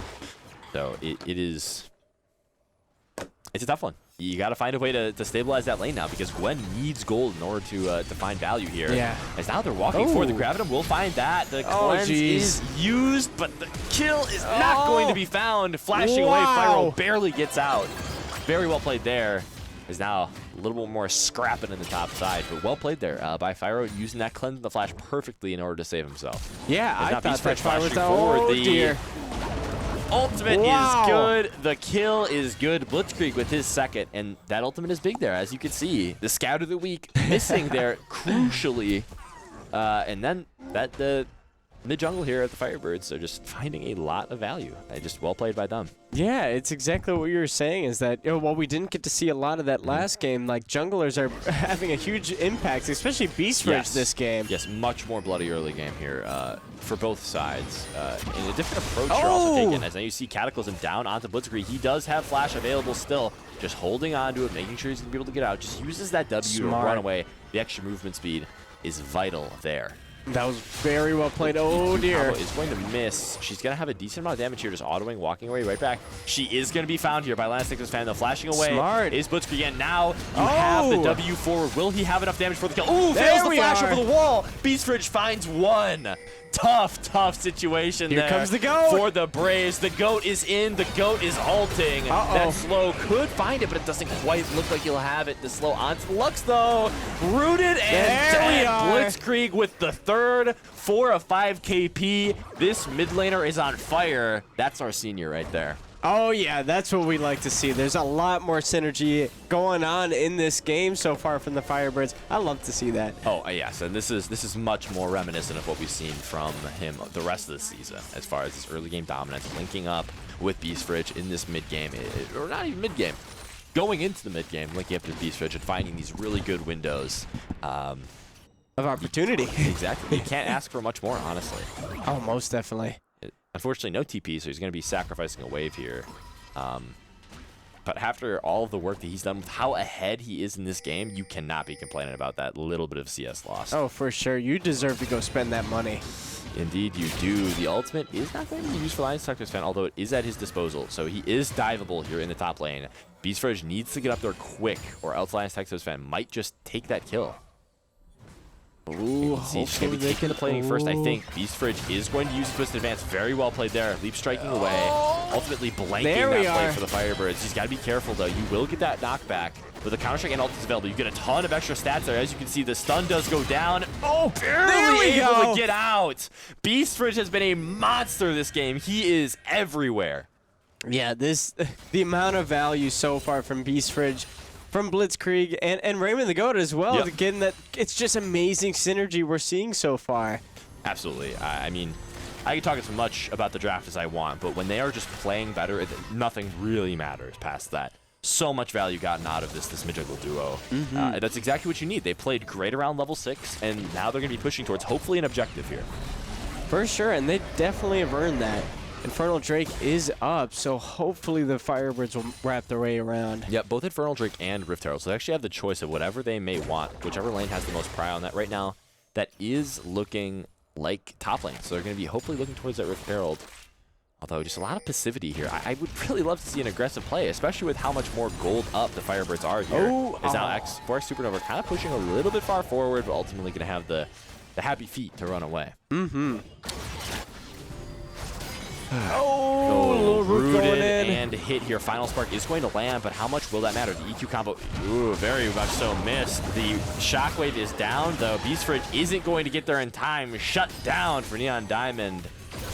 The power is unleashed there. Fyro is going to be able to find his way out fairly easily, I think, but no, the full combo there. Every ability lands, walked himself into a corner. Great play there by the bot lane of the Braves. Yeah, unfortunately, Pocket trying to use that ultimate to save Fyro, but it will not go through. No, it will not. And just a tough break there for the Firebirds, but they're still even in gold. It sucks that you lose those 2 kills so quickly. But ultimately, you're doing just fine here if you're the Firebirds. For sure. It's still early on. It is anyone's game at this point. Absolutely. Absolutely. Real quick, want to address chat. Favorite Blitz story is when he went 3-0-1, and that was awesome. Well, he's not 3-1-1. So I'm excited to see how this Fable ends. Typical pot emote mid-game. Yeah, she's toxic. I think we all know. Just so many emotes out of our support at Carthage. It's tough. But, you just live with it. Do have a question, though. Yes. What is your favorite Aphelios gun, and why? I think most people would say Crescendum, which is the white one. Just does the most damage, but I think the coolest one is easily the teal gun, Calibrum. There's a lot of really cool plays that you can make using the turret to get multiple attacks from almost a screen away. So I'm hoping we can see the value that will be gained from that sniper rifle from the Calibrum this game, and zoning away the Firebirds from objectives with it. Yeah, I will say that one, and whichever one makes the route. Gravitum, the purple gun. Yeah, those would be my favorite. What's the best to combo with? I think most people would say the best combo is probably either white-green or white-red. I think white-green, in my opinion, white-green is better. You just have a ton of DPS from a place that you really can't interact with the opponent from, which is really, really valuable. But now you see Linus Detectives fan in a tough spot. You have the 4-man rotation. This is a bad fight here for Bradley. The ultimate does coming down. The Shockwave is good. James Bond, Meow is going down, walking himself into the turret. Does not get the EQ combo. Now the Counter-Strike comes through. Will actually barely get out of that one. As I see Syndra in that top lane just ready to unleash the power on to Bradley. Taking out that J4 is going to be extremely useful. Very. While we saw Beast Ridge going 2-0-4. Yeah, no, great comeback here. And this is what I wish would have happened last game, is just understand, hey, this top laner got to kill early. You just got to shut him down. You just kind of got to accept, hey, we're behind top laning right now. We got those 2 solo kills, then we got nothing else. Let's go shut him down. Let's move 4 up. Let's kill him, and let's go straight to the Rift Herald. And that's exactly what we did. And it's just a great play, I think. For sure. Now, it's going to be the most optimal place to put down that Rift. Definitely, it's always mid lane. It's unless you can actively get a kill or actively get a tower somewhere else quickly, it's just always mid lane. Just because that gives you the most map control. Killing mid turret, destroying mid turret, allows you to kind of push into their jungle more and get more safe vision. So I'm always gonna say mid. I'd agree with you. Thanks, man. It's just easy because it's right there, so that I just run over and I To just top lane? I just run over to mid and I just drop it. I'm like, then I run away. I mean, I get scared. Yeah, and oh my god. Forcing the Oh, flash wow. works super. Oh. In trouble here. The stun does come out though. Unleashed power onto Fyro. Syndra picks up one more. Yeah, you hate to see it, but This fan also is going to take out that tower though. He's in some trouble now. The counter strike is through. Ooh, like kind of look teleported. That at was the kind of weird, damage. yeah. But it looks like he has a lot of damage. He might actually trade there. As now he's got a lot of attack speed too. The Cataclysm comes out. He's got some time. Looks like they're just going to opt to walk away though. Ram the Goat isn't going to get anything here. As Linus Tech Tips fan going to pick up another one for himself. Really well played around the gank, but no! Cross map super mega death rocket. Fyro picks up his first of the game. He says, thank you very much for that predictable reset. That's big for the Firebirds. you love it when that happens. Absolutely love it. It is a treat. It is certainly big. As now Raven the Goat also is going to get some free push onto this turret, which is huge. So, yeah, finding that kill there was massive for a number of reasons. I was about to say that would have been the second time Jax like barely made it out alive. Oh dear, Great Blitzkrieg. ult there by Blitzkrieg, flashing away those Diamond, but no, the flash follow and shut down for Blitzkrieg. He's having himself a game on senior night. Hey, Syndra, where are you going? Come back to the party. Oriana just wants to have a little dance. That's true. This is true. Oh man, Dragon going to be coming up in under a minute here. That's where the Firebirds are going to be looking next. Right now, still fairly even game. The Firebirds actually find themselves in a slight deficit despite the kill advantage. So just great map play here by Bradley thus far. Thankfully, mid tower is still standing. They're going to have that first item online for Jinx here going into this next fight. This is certainly something you can contest. For sure. Sorry, I got distracted. I was watching the Lux dance in mid. I like the little dancey dance. She was doing her dancey dance. The little dancey dance. Yep. I had to make a TikTok. Ooh, that'd be a good TikTok. Oh, they are finding TikTok themselves in on trouble the here. rift. Twisted Advance is available to Beastfridge. He's just going to drop it down right away. Ophelio's trying to ghost away, but he will not be caught. Actually able to get himself out with that ghost, but finding that kill, Fyro picking up number 2 of the game is going to be huge now. 4v5 on that Dragon. That's exactly what you're looking for the Firebirds. Just dropping that rift in the mid lane. And then you're going to be taking that drag. Imagine that a rift lane. You get a fourth lane? like a fourth lane. Certainly impressive. Scatterbeak not going to do much for 9 damage here. Blitzkrieg picking up the 5th of the game. This guy is on fire here. But great setup there for the rest of the team, giving him that kill. So, for sure. Just as Happy Samoyed had said, make space with Herald, take drag. It's textbook. Textbook league.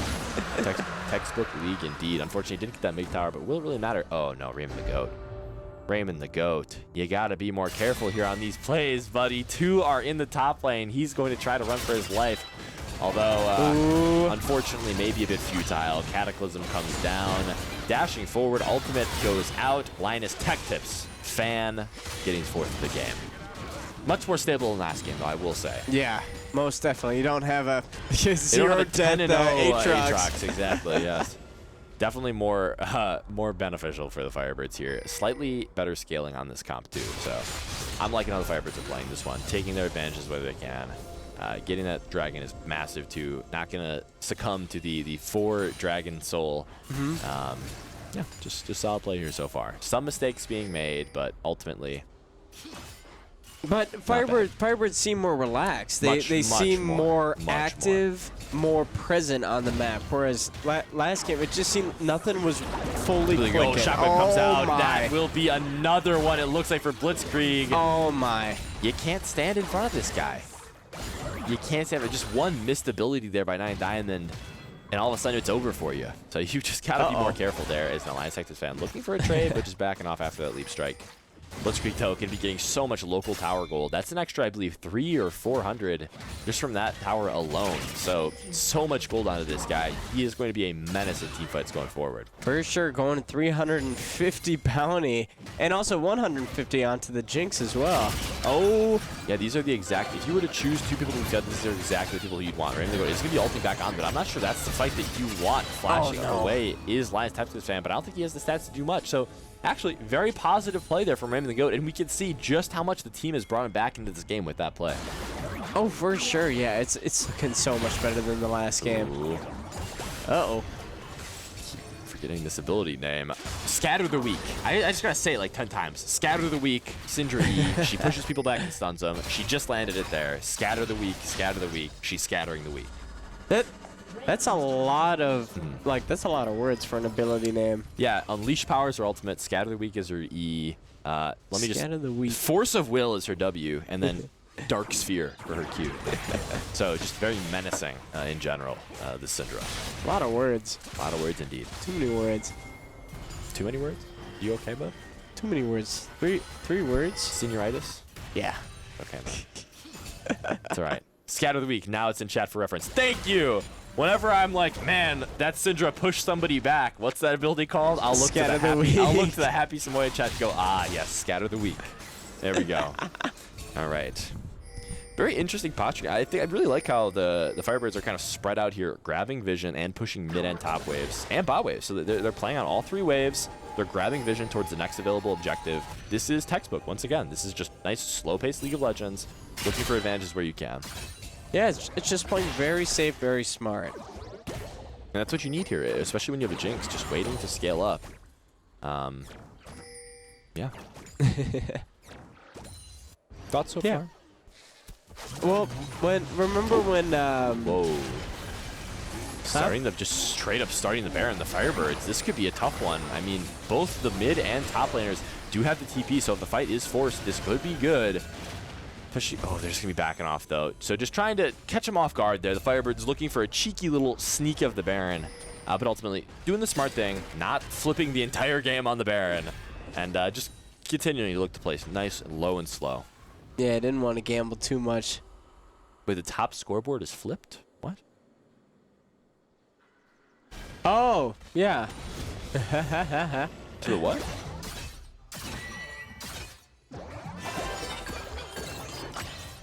Oh, the graphic is off. Oh, we don't see that on a big screen. I apologize to that, but now we see 1,000 cuts in a Neon Diamond. He needs to find the Scatter the Weak, but he will not.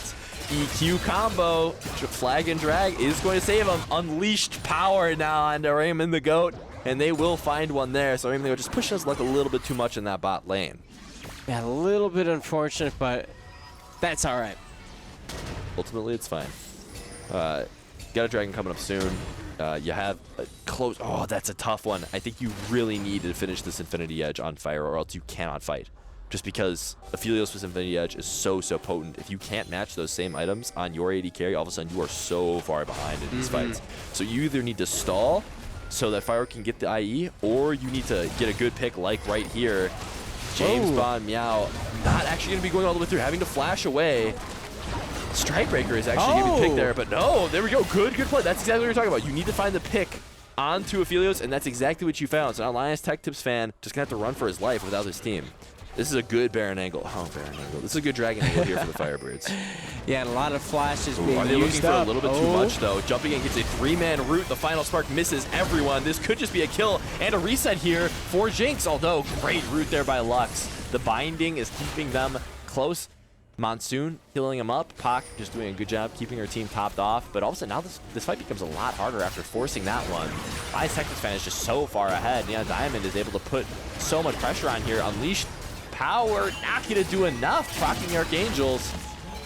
And that's going to be a dragon going over to the side of the Firebirds. So ultimately, with all that chaos, you still get the objective, thankfully.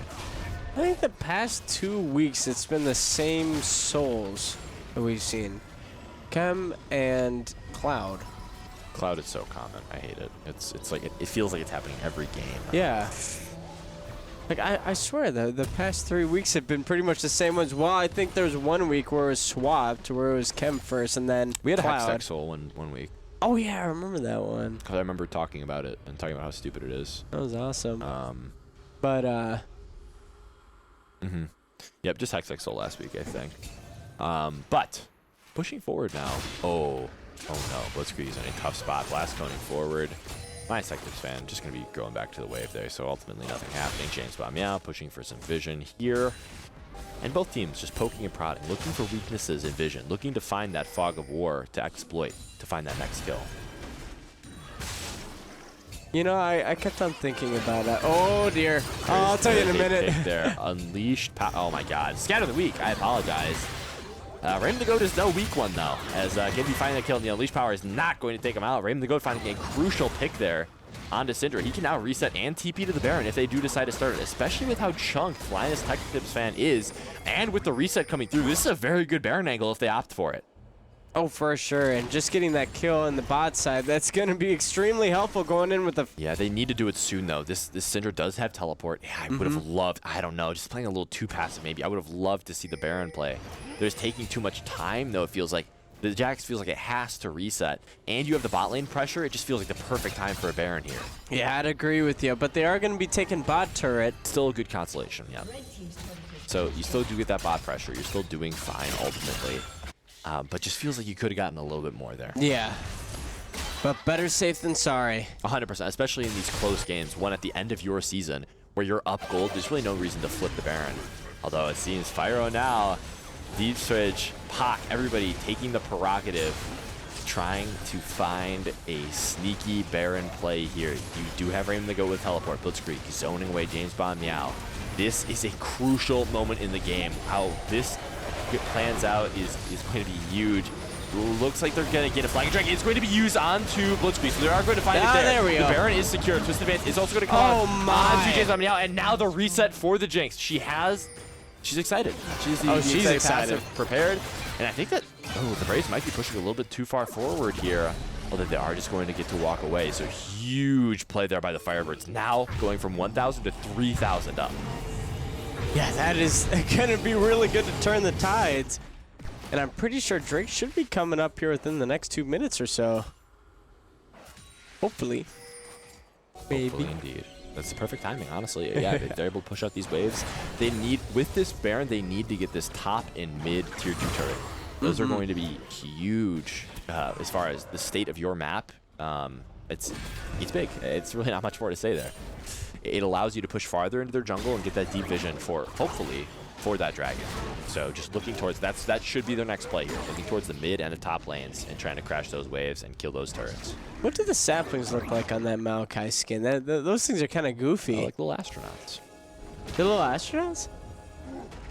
You wanna respond to the Galahad comment there? Little giggle. I like that. Yes, very, very clever. Where's Josh? I don't know. You know where Josh is at, producer? Shakes his head no.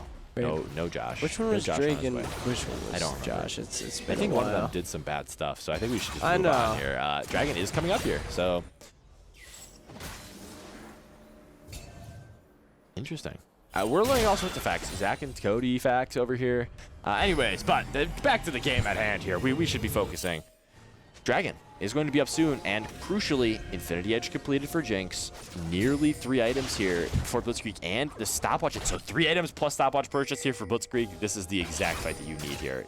This is a perfect opportunity for the Firebirds to push their lead. Oh yeah.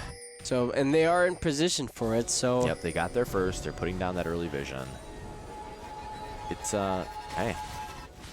It's not much more to say. It's just good, clean, slow League of Legends. It's exactly what we've seen. When this team has been winning, this is how they've been playing. Scatter the Weak connects. I got it now. It's locked in there. Just trying to continue this siege of now. They're just going to be able to walk back to this dragon. Oh, Jack's looking for a little bit of play here, but no, nothing more off of that. Just poking his head and saying hello. Just came back from the fishing trip. Indeed he did. I think that might be Pack Jacks, or is that Fisherman Jacks? I can't really tell. Angler? Okay, Fisherman Jacks. All right, going towards the dragon now. This is the setup that we're looking for. Let me paint a picture for you. You have bot and mid wave pushed in. Top wave has a minion advantage, so already the Braves are going to be losing gold across the map. They have to make a decision on this play soon, and it looks like they do. They're just giving this dragon. That is the right play. Chemtech Drake. Although now on Soul Point, the Firebirds are just going to get that. So no fight forced. Honestly, I think good play there from the Braves. Yeah, most definitely. You don't really want to try and contest that, or else it'd pretty much be game. So it definitely would, especially with Baron. If they lose that fight, it would be game over at the spot. So just trying to find the right opportunity and the right fight. They need to make use of this. Oh, they already, yeah, see. They could have made a little bit better use of the Baron, though. I would have liked to see them play a little bit more aggressive with that gold advantage. and with those stat bonuses. Ooh. I'm not sure how much can really happen here. Linus Tech Tips fan is going to get rooted, but he still has the jump forward, the leap strike, and W is good. He was bonking Blitzcrank, but now Blitzcrank's walking away. The command Shockwave is going to go down. Stopwatch used. Will he be able to find one? Blitzcrank is on a rampage, though. The stopwatch is critical in the kill being found. So now you have a free side lane somewhere, and that Gwen is pushing dangerously. Hey, you gotta love it with the, especially pros and college students. They really know how to use stopwatch as well. I do not. I waste them at the worst opportunities. That is fair. It is a high skill cap item. If you're about to die, sometimes it's good to use it, sometimes it's good to hold on to. And as you saw in that fight there, perfect timing. Just able to extend the life enough in order to find that kill. Yeah, and not give up that bounty, which now is turned to 500 gold. Really well done. Yep, and now Runon's Hurricane completed for Fyro. These carries on the side of the Firebirds are online. They need to do something about them with this potent dive with the J4 and with this range advantage in the Syndra. They need to find a pick onto one of these carries before they're able to fight, or else it's pretty much doomed, unfortunately. For sure, and we're just entering in 30 minutes. We're going about 52.7 gold against 50. Okay, gold. Indeed. Pretty awesome. Indeed. Pretty economical. Very economical. Very economical. What? Is that even a word? Economical?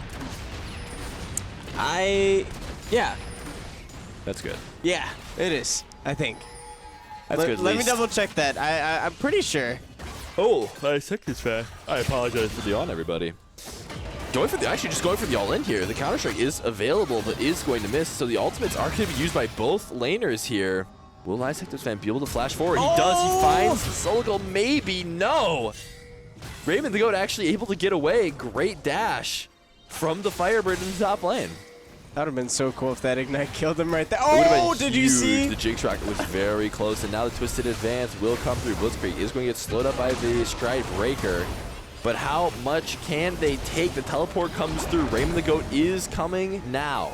He is on his way. Will that matter? Pocket await on the flank, making sure no funny business happens. And ultimately, it's a net 0 play. Yeah, that was really close there. Oh, we're not looking. This is actually a close. I'm glad that we didn't. I mean, it's crazy spoiler, though, because really anything could happen based on this. Fyro is going to be flashing away. He will not get excited off that kill. The Scatter of the Week is also going to miss, and with the Baron up, with how chunked out James Bond Meow is, this is a perfect opportunity to do it. You have teleport on Blitzkrieg. This is the chance that you need to spring on to push this game towards an end. Oh, for sure. All right, starting up Baron. Yep, the teleport coming through. Blitzkrieg is in this fight. James Bond just trying to do that red buff, just trying to get a little bit of extra gold before he tries to hold off the enemy. The final spark misses. Blitzkrieg is pushing forward, just zoning. This is the perfect Baron. Oh, most definitely. Let's see if it's going to get secured, and it does. Now you have to look really aggressively towards forcing a fight or trying to end the game. Oh, Great that's some damage. 4x Supernova is down. 4v5 now for Bradley. 3v5 now for Bradley. Fyro is excited, and Fyro will push that wave. They need to look towards getting as many structures as possible here. For sure. Oh, and some question mark ping going out to the Jax, just hanging out over there. Yeah, so Jack's actually doing the smart thing here. He's catching the wave, making sure that the Firebirds are a little bit slowed down towards this end, because you need your wave. Oh, that's wicked smart. Yep, you need the wave in order to push it under turret to get that first inhibitor, and without the wave, you can't really do that. So the Jax is able to actually get out there too. So really well played there by Linus Tech Tips fan.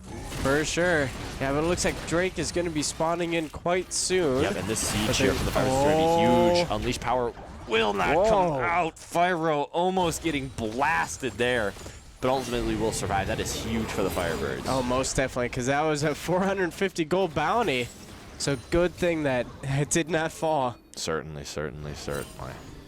This will be soul here for the Firebirds too, and I don't think that the Braves can really contest this one. It'd be so tough to find anything here. Blitzkrieg will find the shockwave onto the AD carry, and that is how you win a fight. Tornado into shockwave, everybody.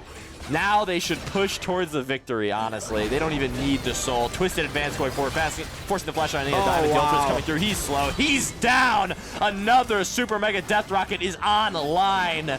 And now they're going to be pushing for that end. That turret will not be safe from the members of the Firebirds. The range and damage available to them is immense. The Baron buff is still here. They are going to look to end the game. J4 is going to be trying slowing down that a little bit, but I would really get back to the base. Yeah, he misunderstood what the win con was there. He thought that mid wave was the important part, but really they have a wave bot that they can end with, and that will be game 2. The Firebirds take this to game 3, and now the crucial moment. Who will win the final matchup of the regular season here? Oh, that was absolutely awesome. I mean, we just saw a complete flip to what we saw. That was great. Whatever they said in that meeting, it definitely worked. And we saw Blitzkrieg bring the new Linus Tech Tip fan. That was it. That was yes, a long... the new Fed member there, certainly. One thing... Yes, remember, I did say this was suboptimal. This comp looked very hard to play on paper, but the Firebirds showed it. This Maokai is great for slowing people down. And once this Oriana got ahead, she just ran away with the game. Yeah. So great play here from the Firebirds. Did you see those ultimates like in the late game? It basically completely shredded the enemies. Like Aphelios went, that was 90% of his health. That was awesome. One shot there. Yeah. Favorite Blitz memory proving that wrong. Yes. And I hope he continues to do that. Except if I say he's going to win, in which case I hope he proves me right. But we're going to be going here into this next game, game 3, the crucial one. What will the adjustments be? Who will pick what side? Find out next time on this episode of Carthage Esports. We'll be right back with a quick break.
Welcome back, everybody, to some more Carthage League of Legends.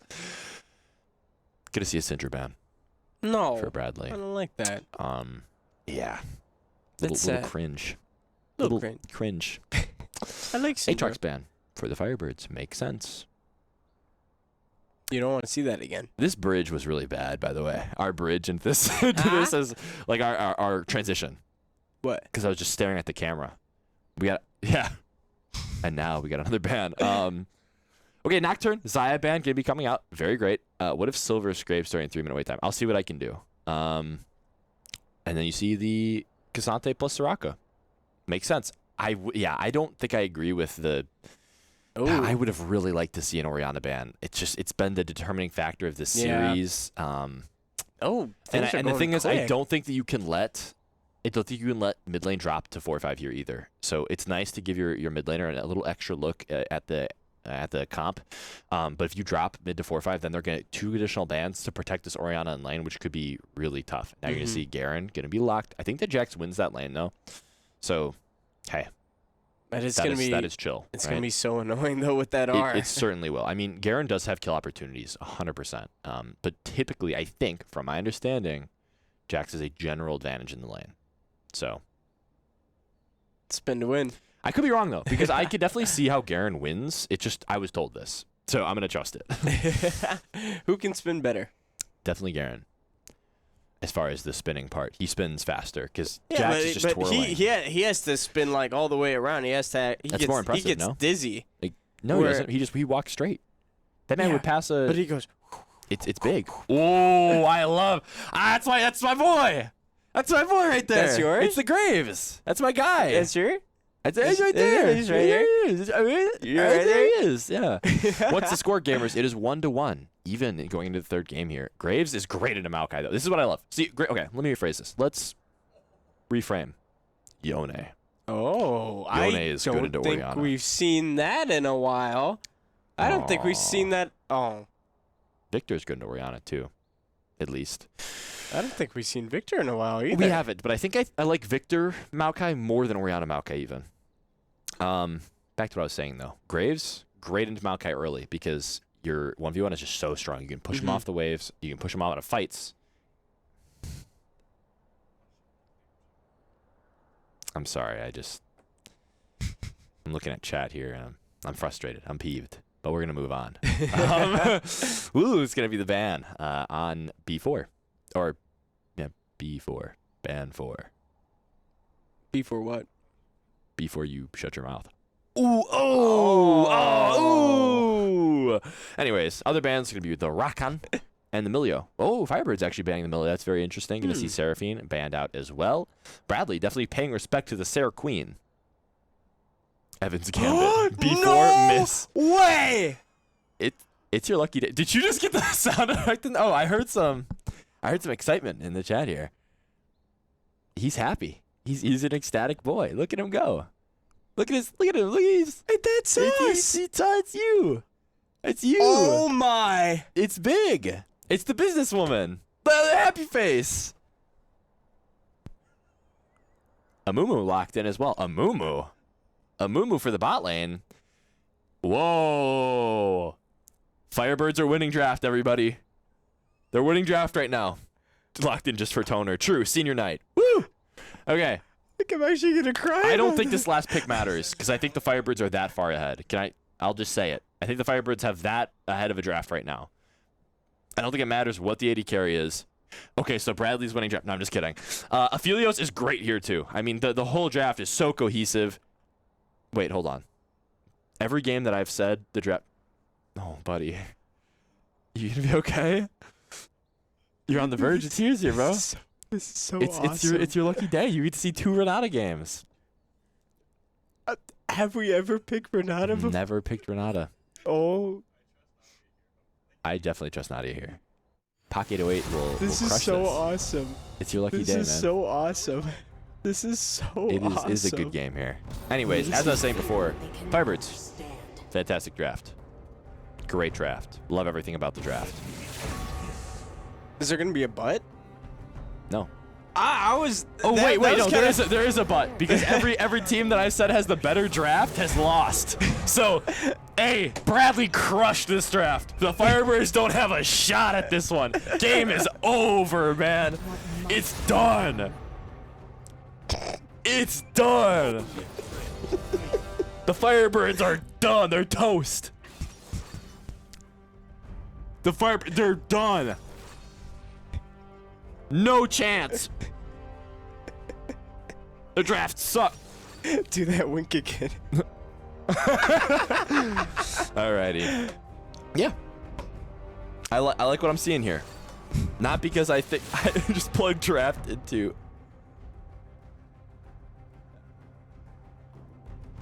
Huh? Did you say a naughty word? Did you get censored in the chat? Why did it censor you? What did you say, Happy Samoyed? Lame. What did you say? I recommend skipping. Oh, it's a link. Yeah, what are you doing? Is it Drafter? Drafter.gg? Oh. Oh, u.gg. 0.4%. Okay. 0.04. No. Okay. Not with Renata. There Put it into is Drafter.gg. absolutely I mean, no I'm actually way. curious what Drafter.gg would say here. But I like the Firebirds draft. But I like Bradley's draft more. But I like the Firebirds draft because they have winning split push. They have winning team fight because the enemy team needs to walk into them. And Samira is not great with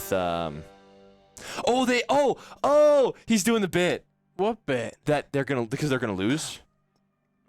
He said it's not a 0.4% advantage. They have a 0.04 chance to win, which is true. I'm confused. Let me break this down for you.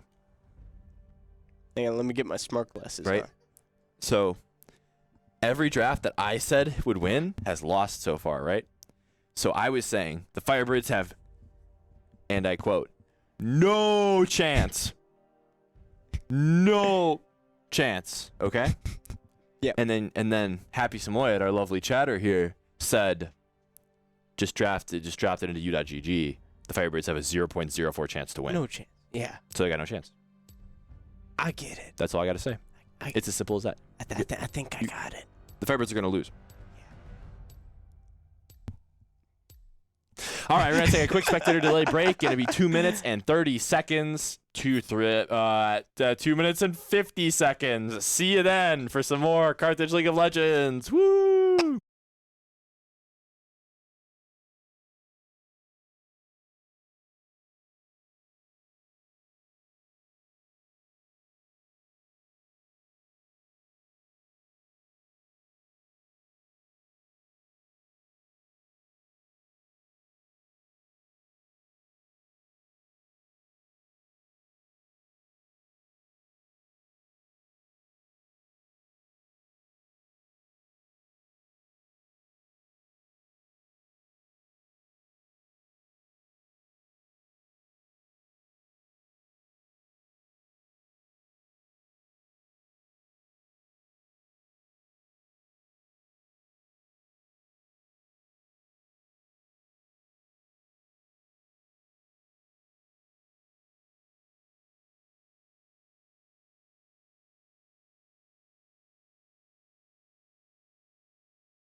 Welcome back, everybody, for a riveting Game 3. Carthage Firebirds versus Bradley Braves. I like that voice. Do it. Do it more. Do it more. Got an exciting matchup for you today. The Carthage Firebirds versus the Bradley Braves. Point. Firebirds. You want me to say that? Or Yeah. Point. Firebirds. I like that. I like that. That's awesome. That's pretty awesome. Who has the best skin? There's only one right Graves, answer. Crime City Graves. Nope. No. It's base skin. Renata base skin. It's so cool. It's Crime City Graves. 2 times. She wins 2 times tonight. It's Crime City Graves. 2 times tonight. So cool. No. As somebody who has far too many games on Graves this season, just wait until you hear the chunky auto sound of Crime City Graves. Just wait. You'll hear it and you'll go, oh, that's nice. Trust. Shh. No. Let me have this. No. You got 2 Renata games. Let me have this one thing. I want this. It's senior night. You went, actually. It's, I want to hear my favorite voice line. I mean, it's 1 health potion. What could it cost? 10,000 gold. That's a lot. Yeah. That's kind of messed up. It is pretty messed up. That is her character.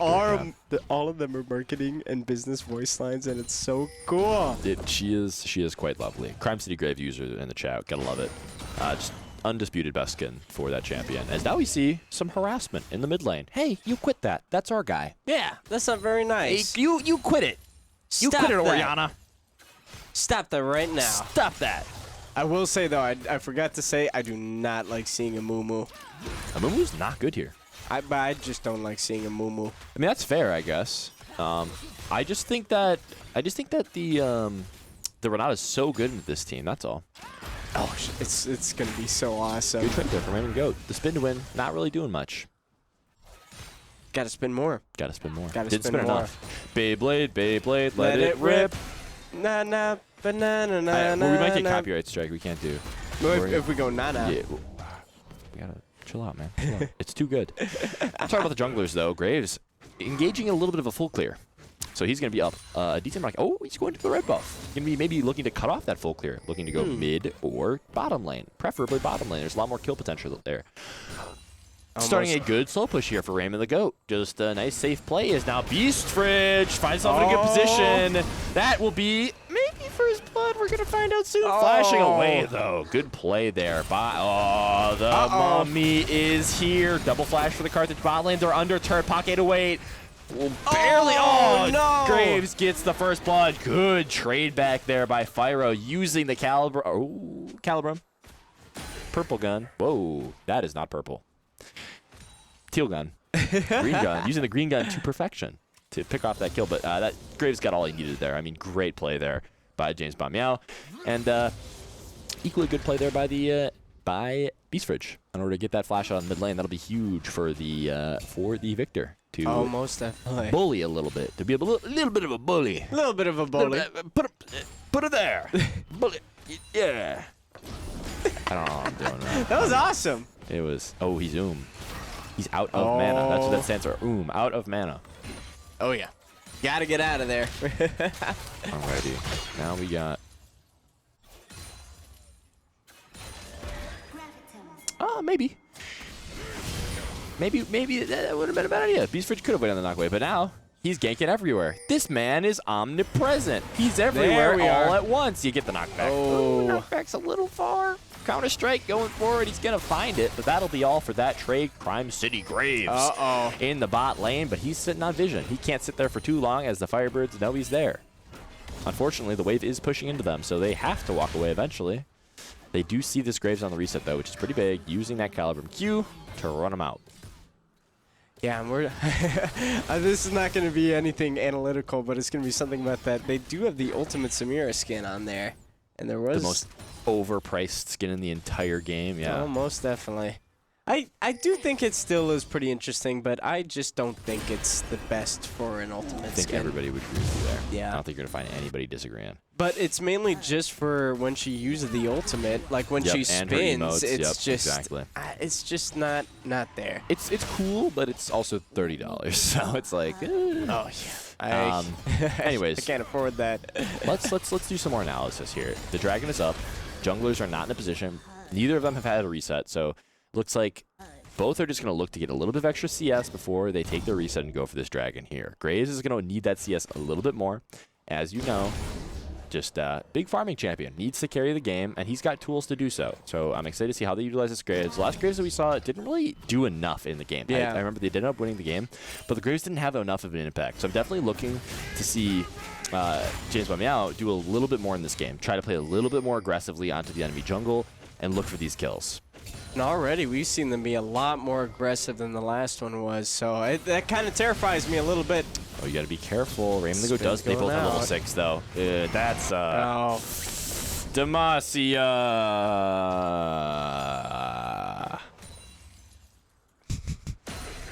Solo kill in the top lane. Another one for Lions Tech Tips. I think that's his 5th of the series. So just dominant lane here from Lions Tech Tips. Fan. Oh. Great microspace of the handshake.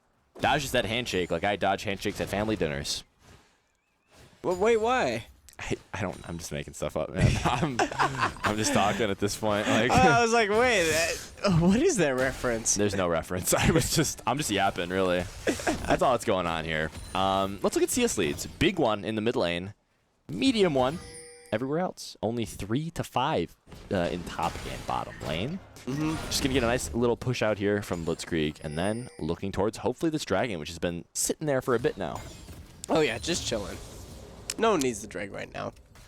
No, I think I- both teams are comfortable playing this one pretty slow. I think so. Yeah. I wouldn't worry too much about getting that drag. I think that. Oh, this could be something here. You do have the ultimate coming down from the Jax, but a lot of damage available to Garen. He's running away. Oh. He will get out, unfortunately. Well, I mean, fortunately for Bradley. I'm trying not to be biased here, you know? Well, for senior night, we have to to be biased, you're right. We So it's have to be. unfortunate that this Garen got away. Lions Tictus fan has been a thorn in the side of the Firebirds this entire series and will continue to be here. Yeah, for sure. Hopefully we can get some more good games from Maokai up there, because that's pretty much going to be something that will really turn the tides. Uh-oh. Yep, I think Raymond goes perfectly fine here. A little bit of a little bit of a blunder, from James Bound Meow. Just kind of wasting some time here, as now you can see the punish coming out from the Firebirds. They're just going to be able to get that first dragon. And those stats are actually pretty useful here for the Firebirds. Those small additional resistances could add up. Most definitely. How much again does it give? It's like 3%. They nerfed it. Oh, Yeah, it used to be 5, which was huge. But it used to be 3. that's a bummer.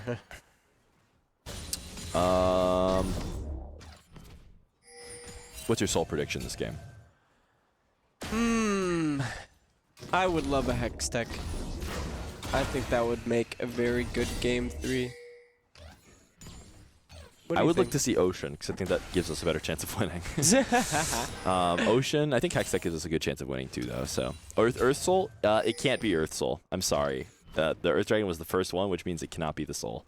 I hate to be the party pooper here. The bearer of bad news. Yeah. Very, very much so. Ooh, red and white. Let's fight in the bot lane. You know what that means? You know the old adage, What? red and white. Let's fight. No. It's what Aphelios. Oh, Shockwave in the mid lane. Graves is in a great position here. Doesn't quite find anything there. Flashing forward and getting the collateral damage. Not quite enough. Blitzkrieg flashing his way out of this one. Yeah, that was really nice getting out of. Oh, more spins. Happy Samoyed, you gotta be a little bit more nice in chat. I'm sorry. I just gotta be real quick. Jut in. Reflectory's got to learn. He's learning the game. We got to be nice to our new players. Back to the game, though. No, don't allow it. Don't allow it. That was mean language. Anyways, unbelievable.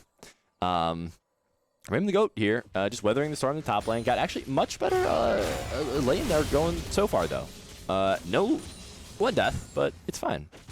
That's all good. Still very early on. We're about reaching 10 minutes in. And the Beyblade battle is Yes. still going through. Indeed, indeed. Reflector, we're just messing with Harry Samoy down here. Just messing with the boy. As you see, red and white could be big. Oh, flashing dear. forward is a Mumu. That's 2 here for Brad. That is 2 here for Bradley. Wasn't sure if they would get it. But man, great flash play by the Mumu. That was that was exactly what you need to see here. Is now they have a 2,000 gold lead. Yeah, that's gonna be a little bit rough for the Firebirds, but Twisted Advance coming through. ultimate. Will they have enough damage? Actually, is what I'm more worried about. They do get the knockback, but he's just so many resistances here, and without the Divine Sunder, will he be able to get it? The stun does go through. The W will be found. Blitz Fridge. Oh my. It's the new combo. Huh. Oh my god. You just merged two champs together, And that's okay, because they're both great players. They're both wicked awesome. Get to see Blitzkrieg in some danger here. The Shockwave will pull him back. Collateral damage lands this time. James Bond Yao is in a bit of danger, but not enough. It seems so much damage from the mid-jungle duo of the Braves, and they have found another 3-0-1, and this is the aggression that I was looking to see from this Graves pick. For sure, that's going to bring it 6-2 so far on the side of Bradley. Hopefully Carthage can find a good team fight and bring it back up. Yeah, and it's certainly available. This game gets harder for Bradley as the game goes on here. They have a lot more tools to kind of slow down the advance here of the Braves. The Firebirds will have a good draft. It just takes some time. They need to slow down this game a little bit more. They've kind of gotten caught up in these 2v2s, and the Braves have quite frankly found some really good positions to exploit. So you just got to be a little bit more mindful. Keep playing slow and hit those item spikes and then fight when it's on your terms. For sure. Yeah, hopefully they can find that advantage. Yeah. Renata. Yes, Renata is in the game, so it means automatic advantage there, right? Oh, it's so awesome. And you got so many great enemies to use for your will, especially Graves and also Samira. The more powerful they get, the more powerful Renata gets. I feel like the real benefit that you get, a little bit of a fist fight here in the top lane, but not going for the all-in. The Ignite was available, so maybe just looking for this next play here. But as we were saying, I feel like the real benefit that the Renata gives you here is that the bailout is that extra life here for one of the carries of the Firebirds, just because they're so engage-oriented this game. The Braves are. Oh, most definitely, yeah. However, I never like playing the bailout like that. I love the extra stats that it gives, especially with the movement speed. Oh no, Rambo Goat is in a tough spot here. James Bond now will secure that kill, although on the other side of the map here, Neon Diamond is going to get taken down by Blitzkrieg, so that's a lot of stacks for that passive, and hopefully an upgrade coming soon. Flashy forward, he will actually get it. The double ult is going to come through. Will they be able to get this other turret, though? Great block by Jojo Isin. Great Moonlight Vigil. Not quite going to find it, though. Here comes the movement pushing speed. forward. The bailout movement speed, you're right, is coming through. Will he find it? So close, but no, not quite. Very tough, very tough. Yeah, that was super, super close. Still good advantages found here for the bot lane, though. No summoners on either side. You got no ultimate. Blitzkrieg is just going to come out and harass. I think it's a fine play. You know what would be so cool, though? If when Samira uses Wind Wall, the gas still goes through but goes around the wall. That would be cool. I think it'd be hard to code, though. Second Drake is huge here for the Firebirds, though. Pushing that forward, any sort of movement towards scaling is really, really big. So, yeah, I got a couple of really good... Oh, no. You know what you're saying about it being so common, dude.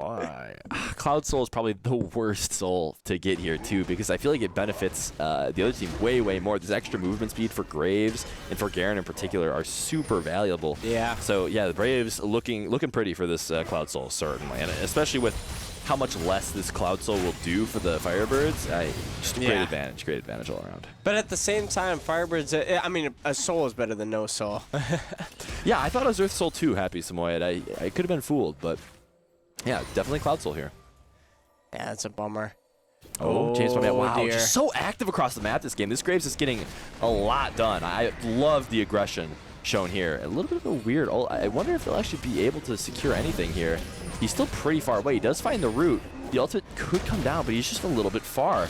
The grab field does come down, so that poke damage will come through. They'll be able to get a little bit more damage on this turret, which is very nice. But on the other side of the map here, they're just taking full advantage. Raven the Goat just kind of stuck on the turret, trying to get this extra damage onto the Herald, but no, it crashes for a second time. A lot of value out of that Herald play for the Braves. Oh, he's playing so aggressive, though. There we White are. ult is down. He's got to play so bailout. careful, though. Bailout There is we down. go. The damage is coming through for the shutdown now. The ultimate comes through, but also the cleanse, and then the mummy wraps him up. Yeah, that's why I don't like Amumu. Yeah, Amumu is tough this game, certainly. There's a reason why Amumu doesn't have any friends. It's messed up, man. No, it is a Amumu's true just trying his statement. best in the world. No, not with He that. didn't Not choose. with his attitude. He didn't choose. Not with that attitude? Not with his That's attitude. crazy. Nah. I thought he was depressed because he didn't have any friends. Not he was just depressed in general. And that's. Huh? Did that make sense what I was saying? Wait, run it back one more time. He's depressed because he doesn't have friends, not the other way around. He doesn't. It's not that he doesn't have any friends because he's depressed. Okay. No, Back who to the would game, want to though. be his friend with those Well, abilities? it's probably because he kills everything around him. Exactly. Yeah. An Curse of the evil Sad mummy. Evil Wow. mummy.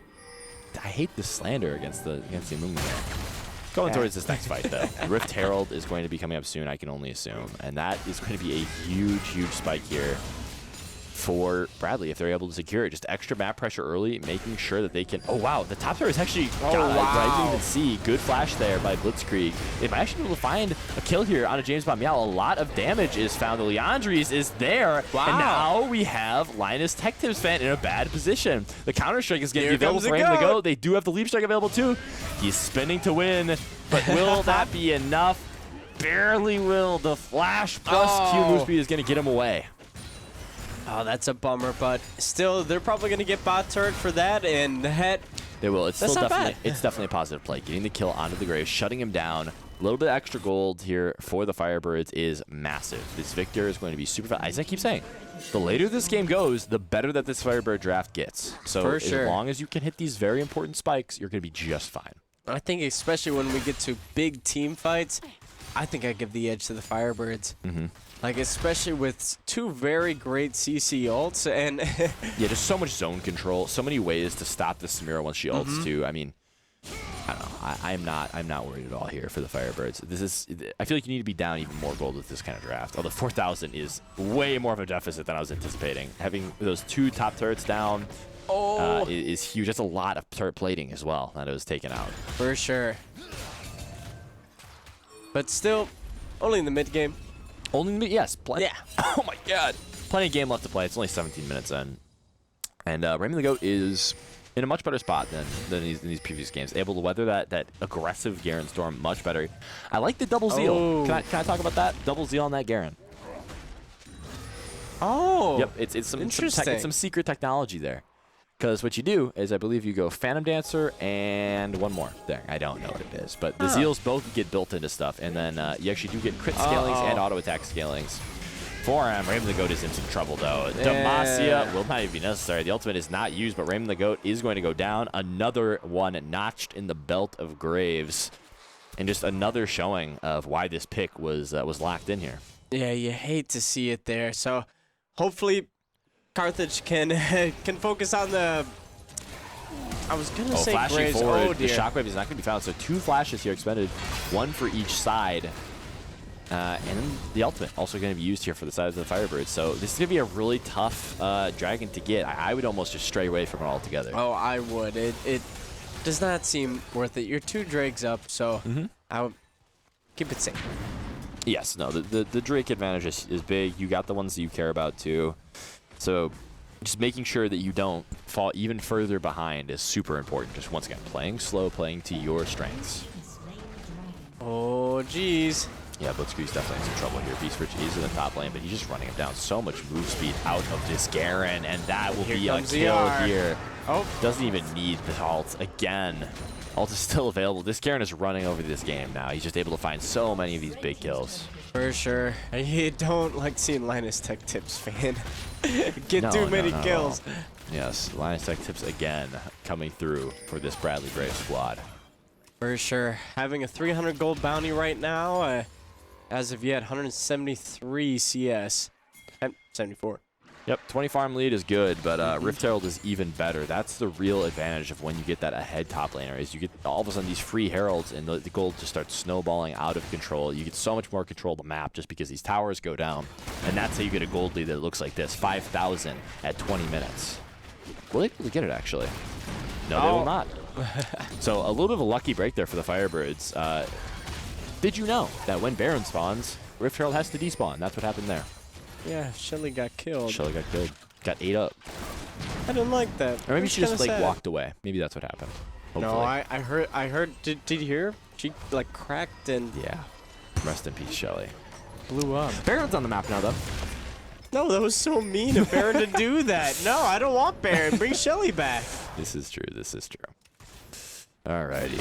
What are we looking for here? Okay. Big spikes to look for. IE, as always, on the Aphelios. Took Shelly out to the farm. No kidding.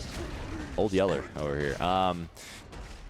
Big spikes. IE is going to be one big spike. Another interesting one. Usually you're going to see Collector build second on Graves. It's just kind of the standard build. But it looks like he's opting for that Black Cleaver instead. Making sure that the extra penetration, the extra armor penetration for this Samira is actually going to be really big because of the lethality item that you took first. Getting a little bit of extra damage. Yeah, that's interesting. I like it though. Picasso. Me too. I like it. Picasso. Okay.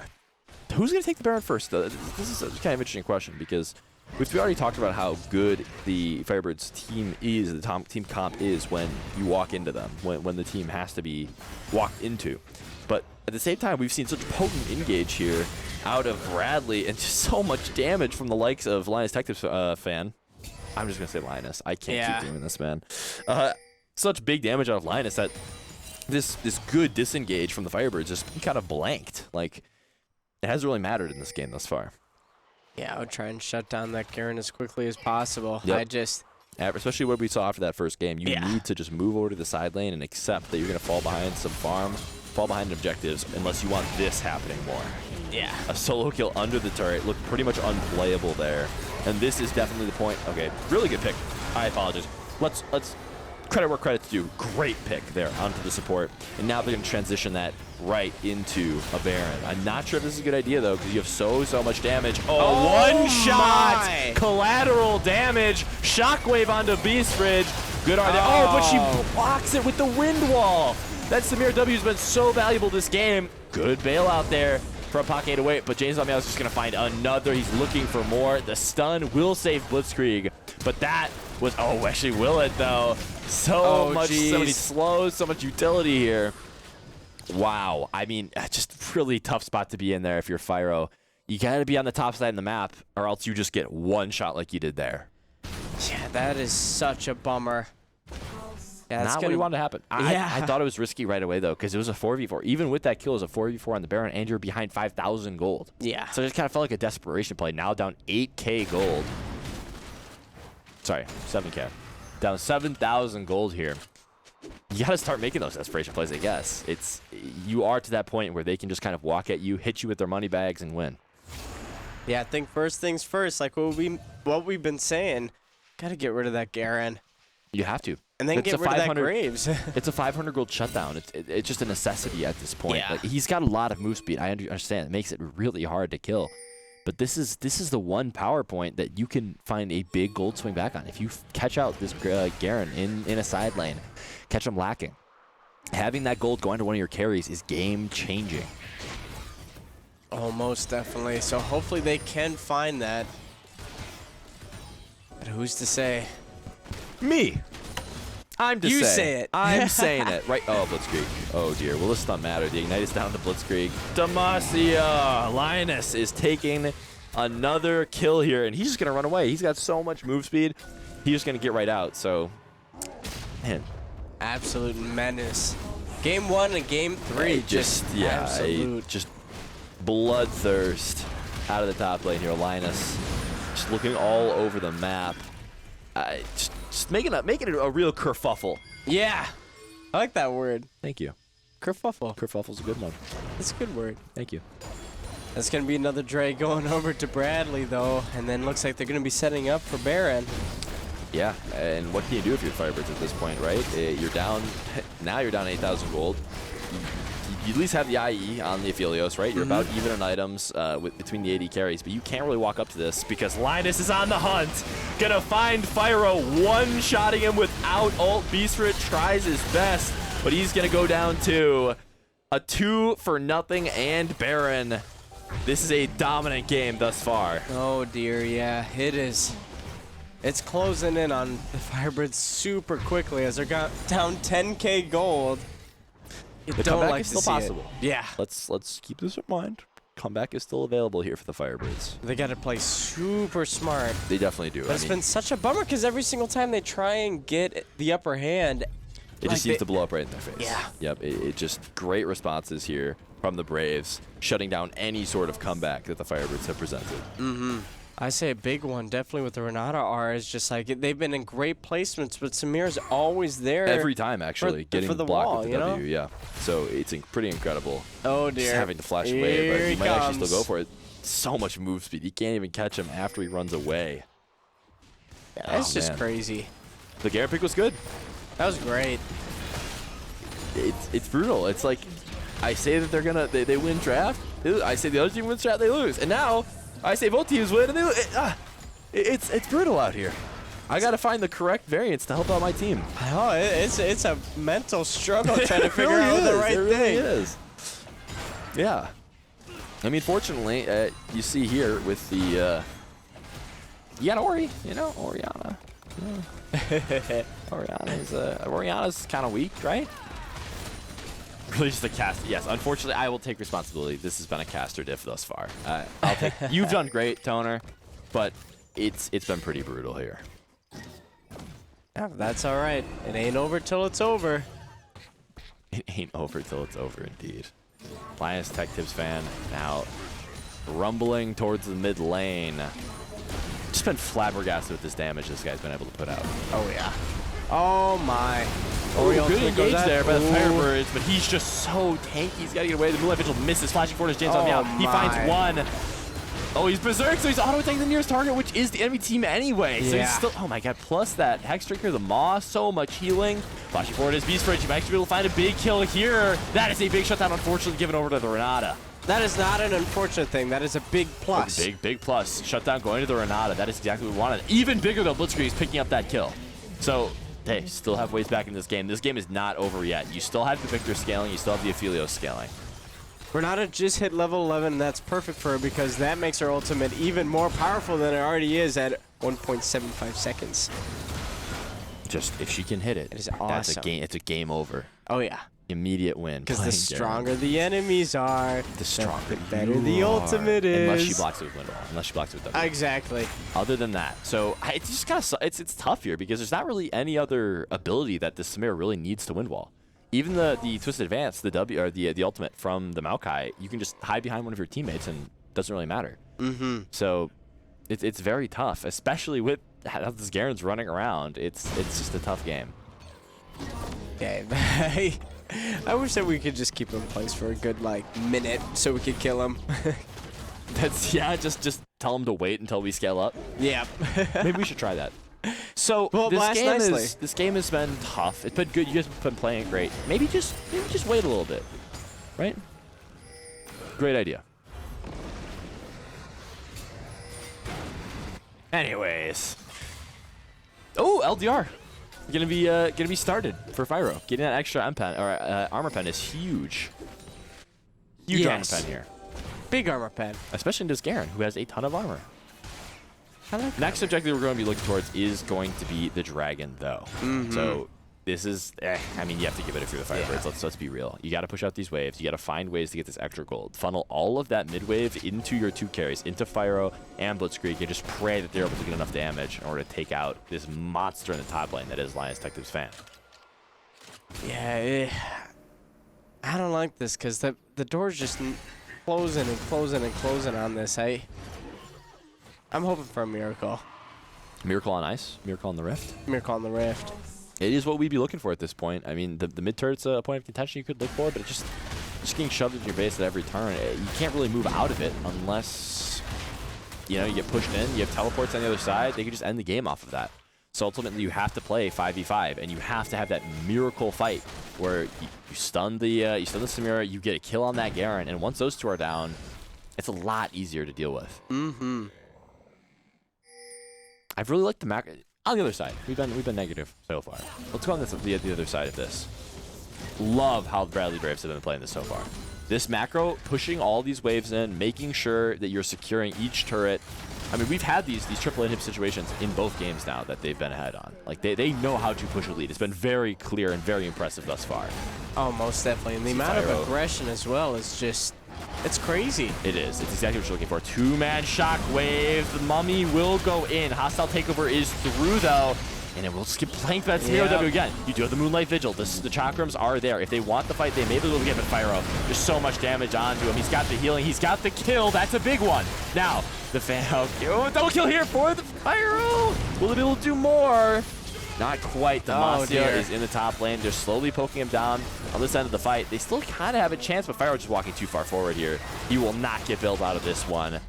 The Rampage is over here for the Aphelios, and they're looking to get triple inhib and go for that Baron. Yeah, it's just a bloodbath right now. It's been a bloodbath for a good while. It has, but once again, all that extra gold in the Fyro will be really big. You might even be able to get that Lord Dominik's here, and if he's able to get even 3 items, that's a chance at this victory. Now, granted, it's a slim margin, but if you have enough M-Pen, which there it is, or Armor Pen, you got the Lord Dominik's, you've got enough tank shredding capability to get to this Garen now. You just have to punch it home. Yeah. Get all that CC down. First things first, get him away from everyone else and just all be, oh, he does get silenced, actually. Very good silence there by Blitzkrieg. Just able to chase him down, actually. So it looks like these damage items are coming through and are making a difference here for the FIrebirds. Yeah, little by little, still a lot of health still remains from him. Absolutely, especially with that passive ticking. Yeah. All that extra health. As now it looks like it's time for the Baron. The pivotal play of this game will rest right here. 11k gold lead, but it does not mean it's over yet. The teleport comes through. Beastfridge is in a tough spot. Just the advantage will come through. The wind wall's actually down, so you have a little bit of an opportunity here for the next 10 or so seconds where you could get that advance. But no, Beastfridge is going to be caught. And we are loading back here. Back into the game. Oh, Moonlight Vigil also misses. They're just going to be pushing to this end here, it looks like. No kills. Got the kill onto Beastfridge. I said what I said. Triple inhib back down. Will they play it slow or will they just push for the end here? That's the real question. It looks like just playing it slow, looking for the safe victory in that Baron, and then they go to reset on items and try to end this game. Yeah, it's smart just trying to get out because it. I mean, well, even if the FIrebirds did manage to find an ace, it's not going to push them too far. If they find an ace, that would be huge, because that means they would get the Baron, they get towers, which they desperately need. The problem is finding that ace, right? With the ultra-fed members here on the side of the Braves. We're not ourselves at the moment. Huh? We're not ourselves at the moment. The FIrebirds, they're a little bit behind. Yeah. Just a little bit, though.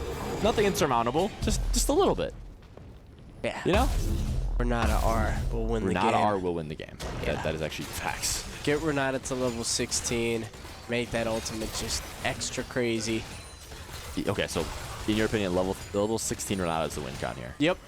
Get them all in one place. Get Samira's W out of the way. Samiria, yeah. That's my favorite new champion from League of Legends. Samiria? Samiria, yeah, it's crazy. It's great.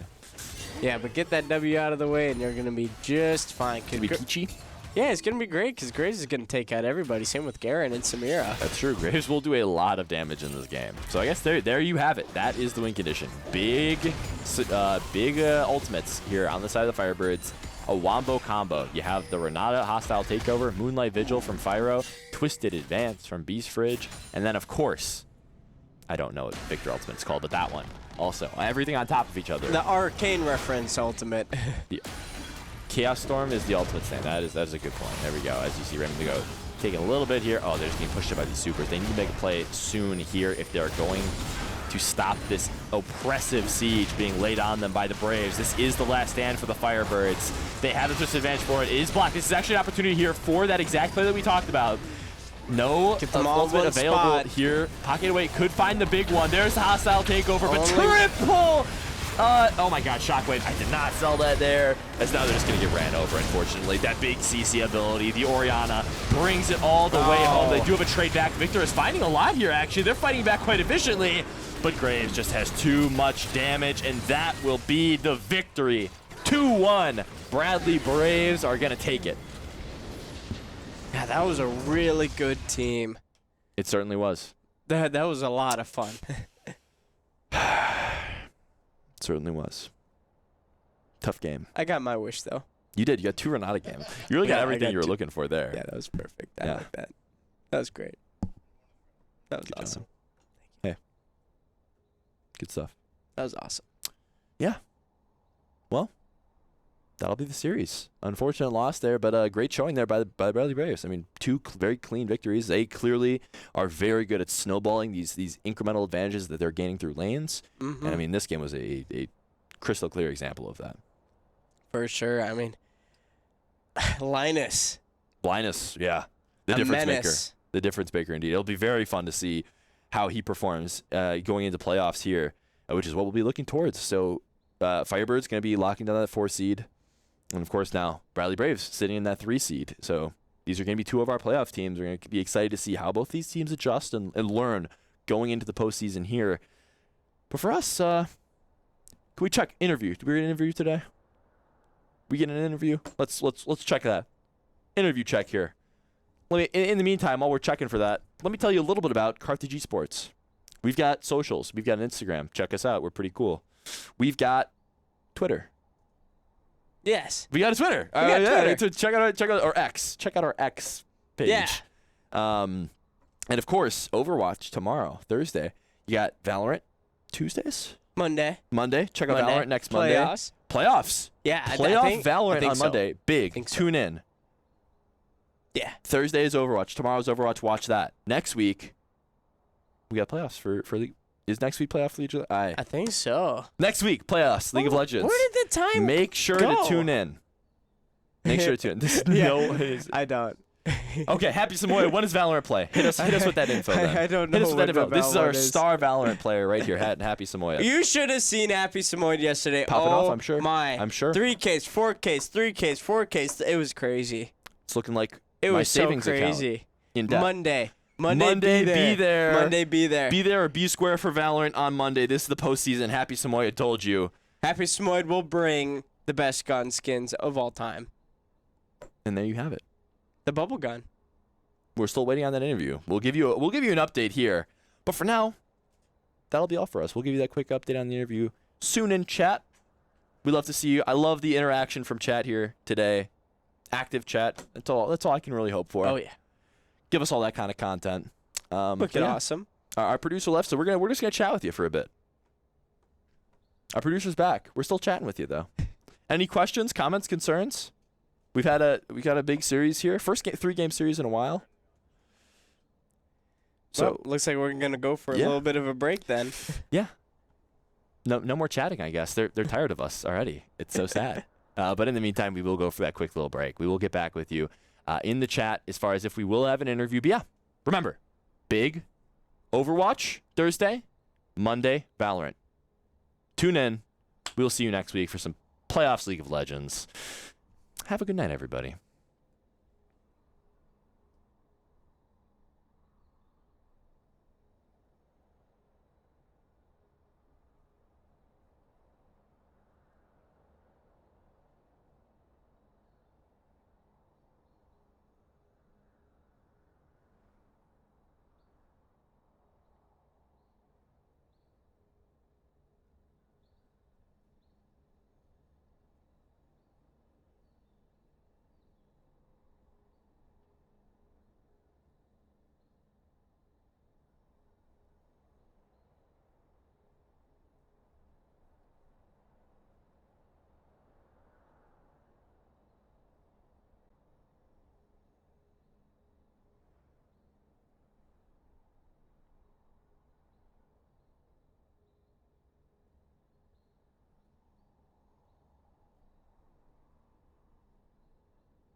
the state of man.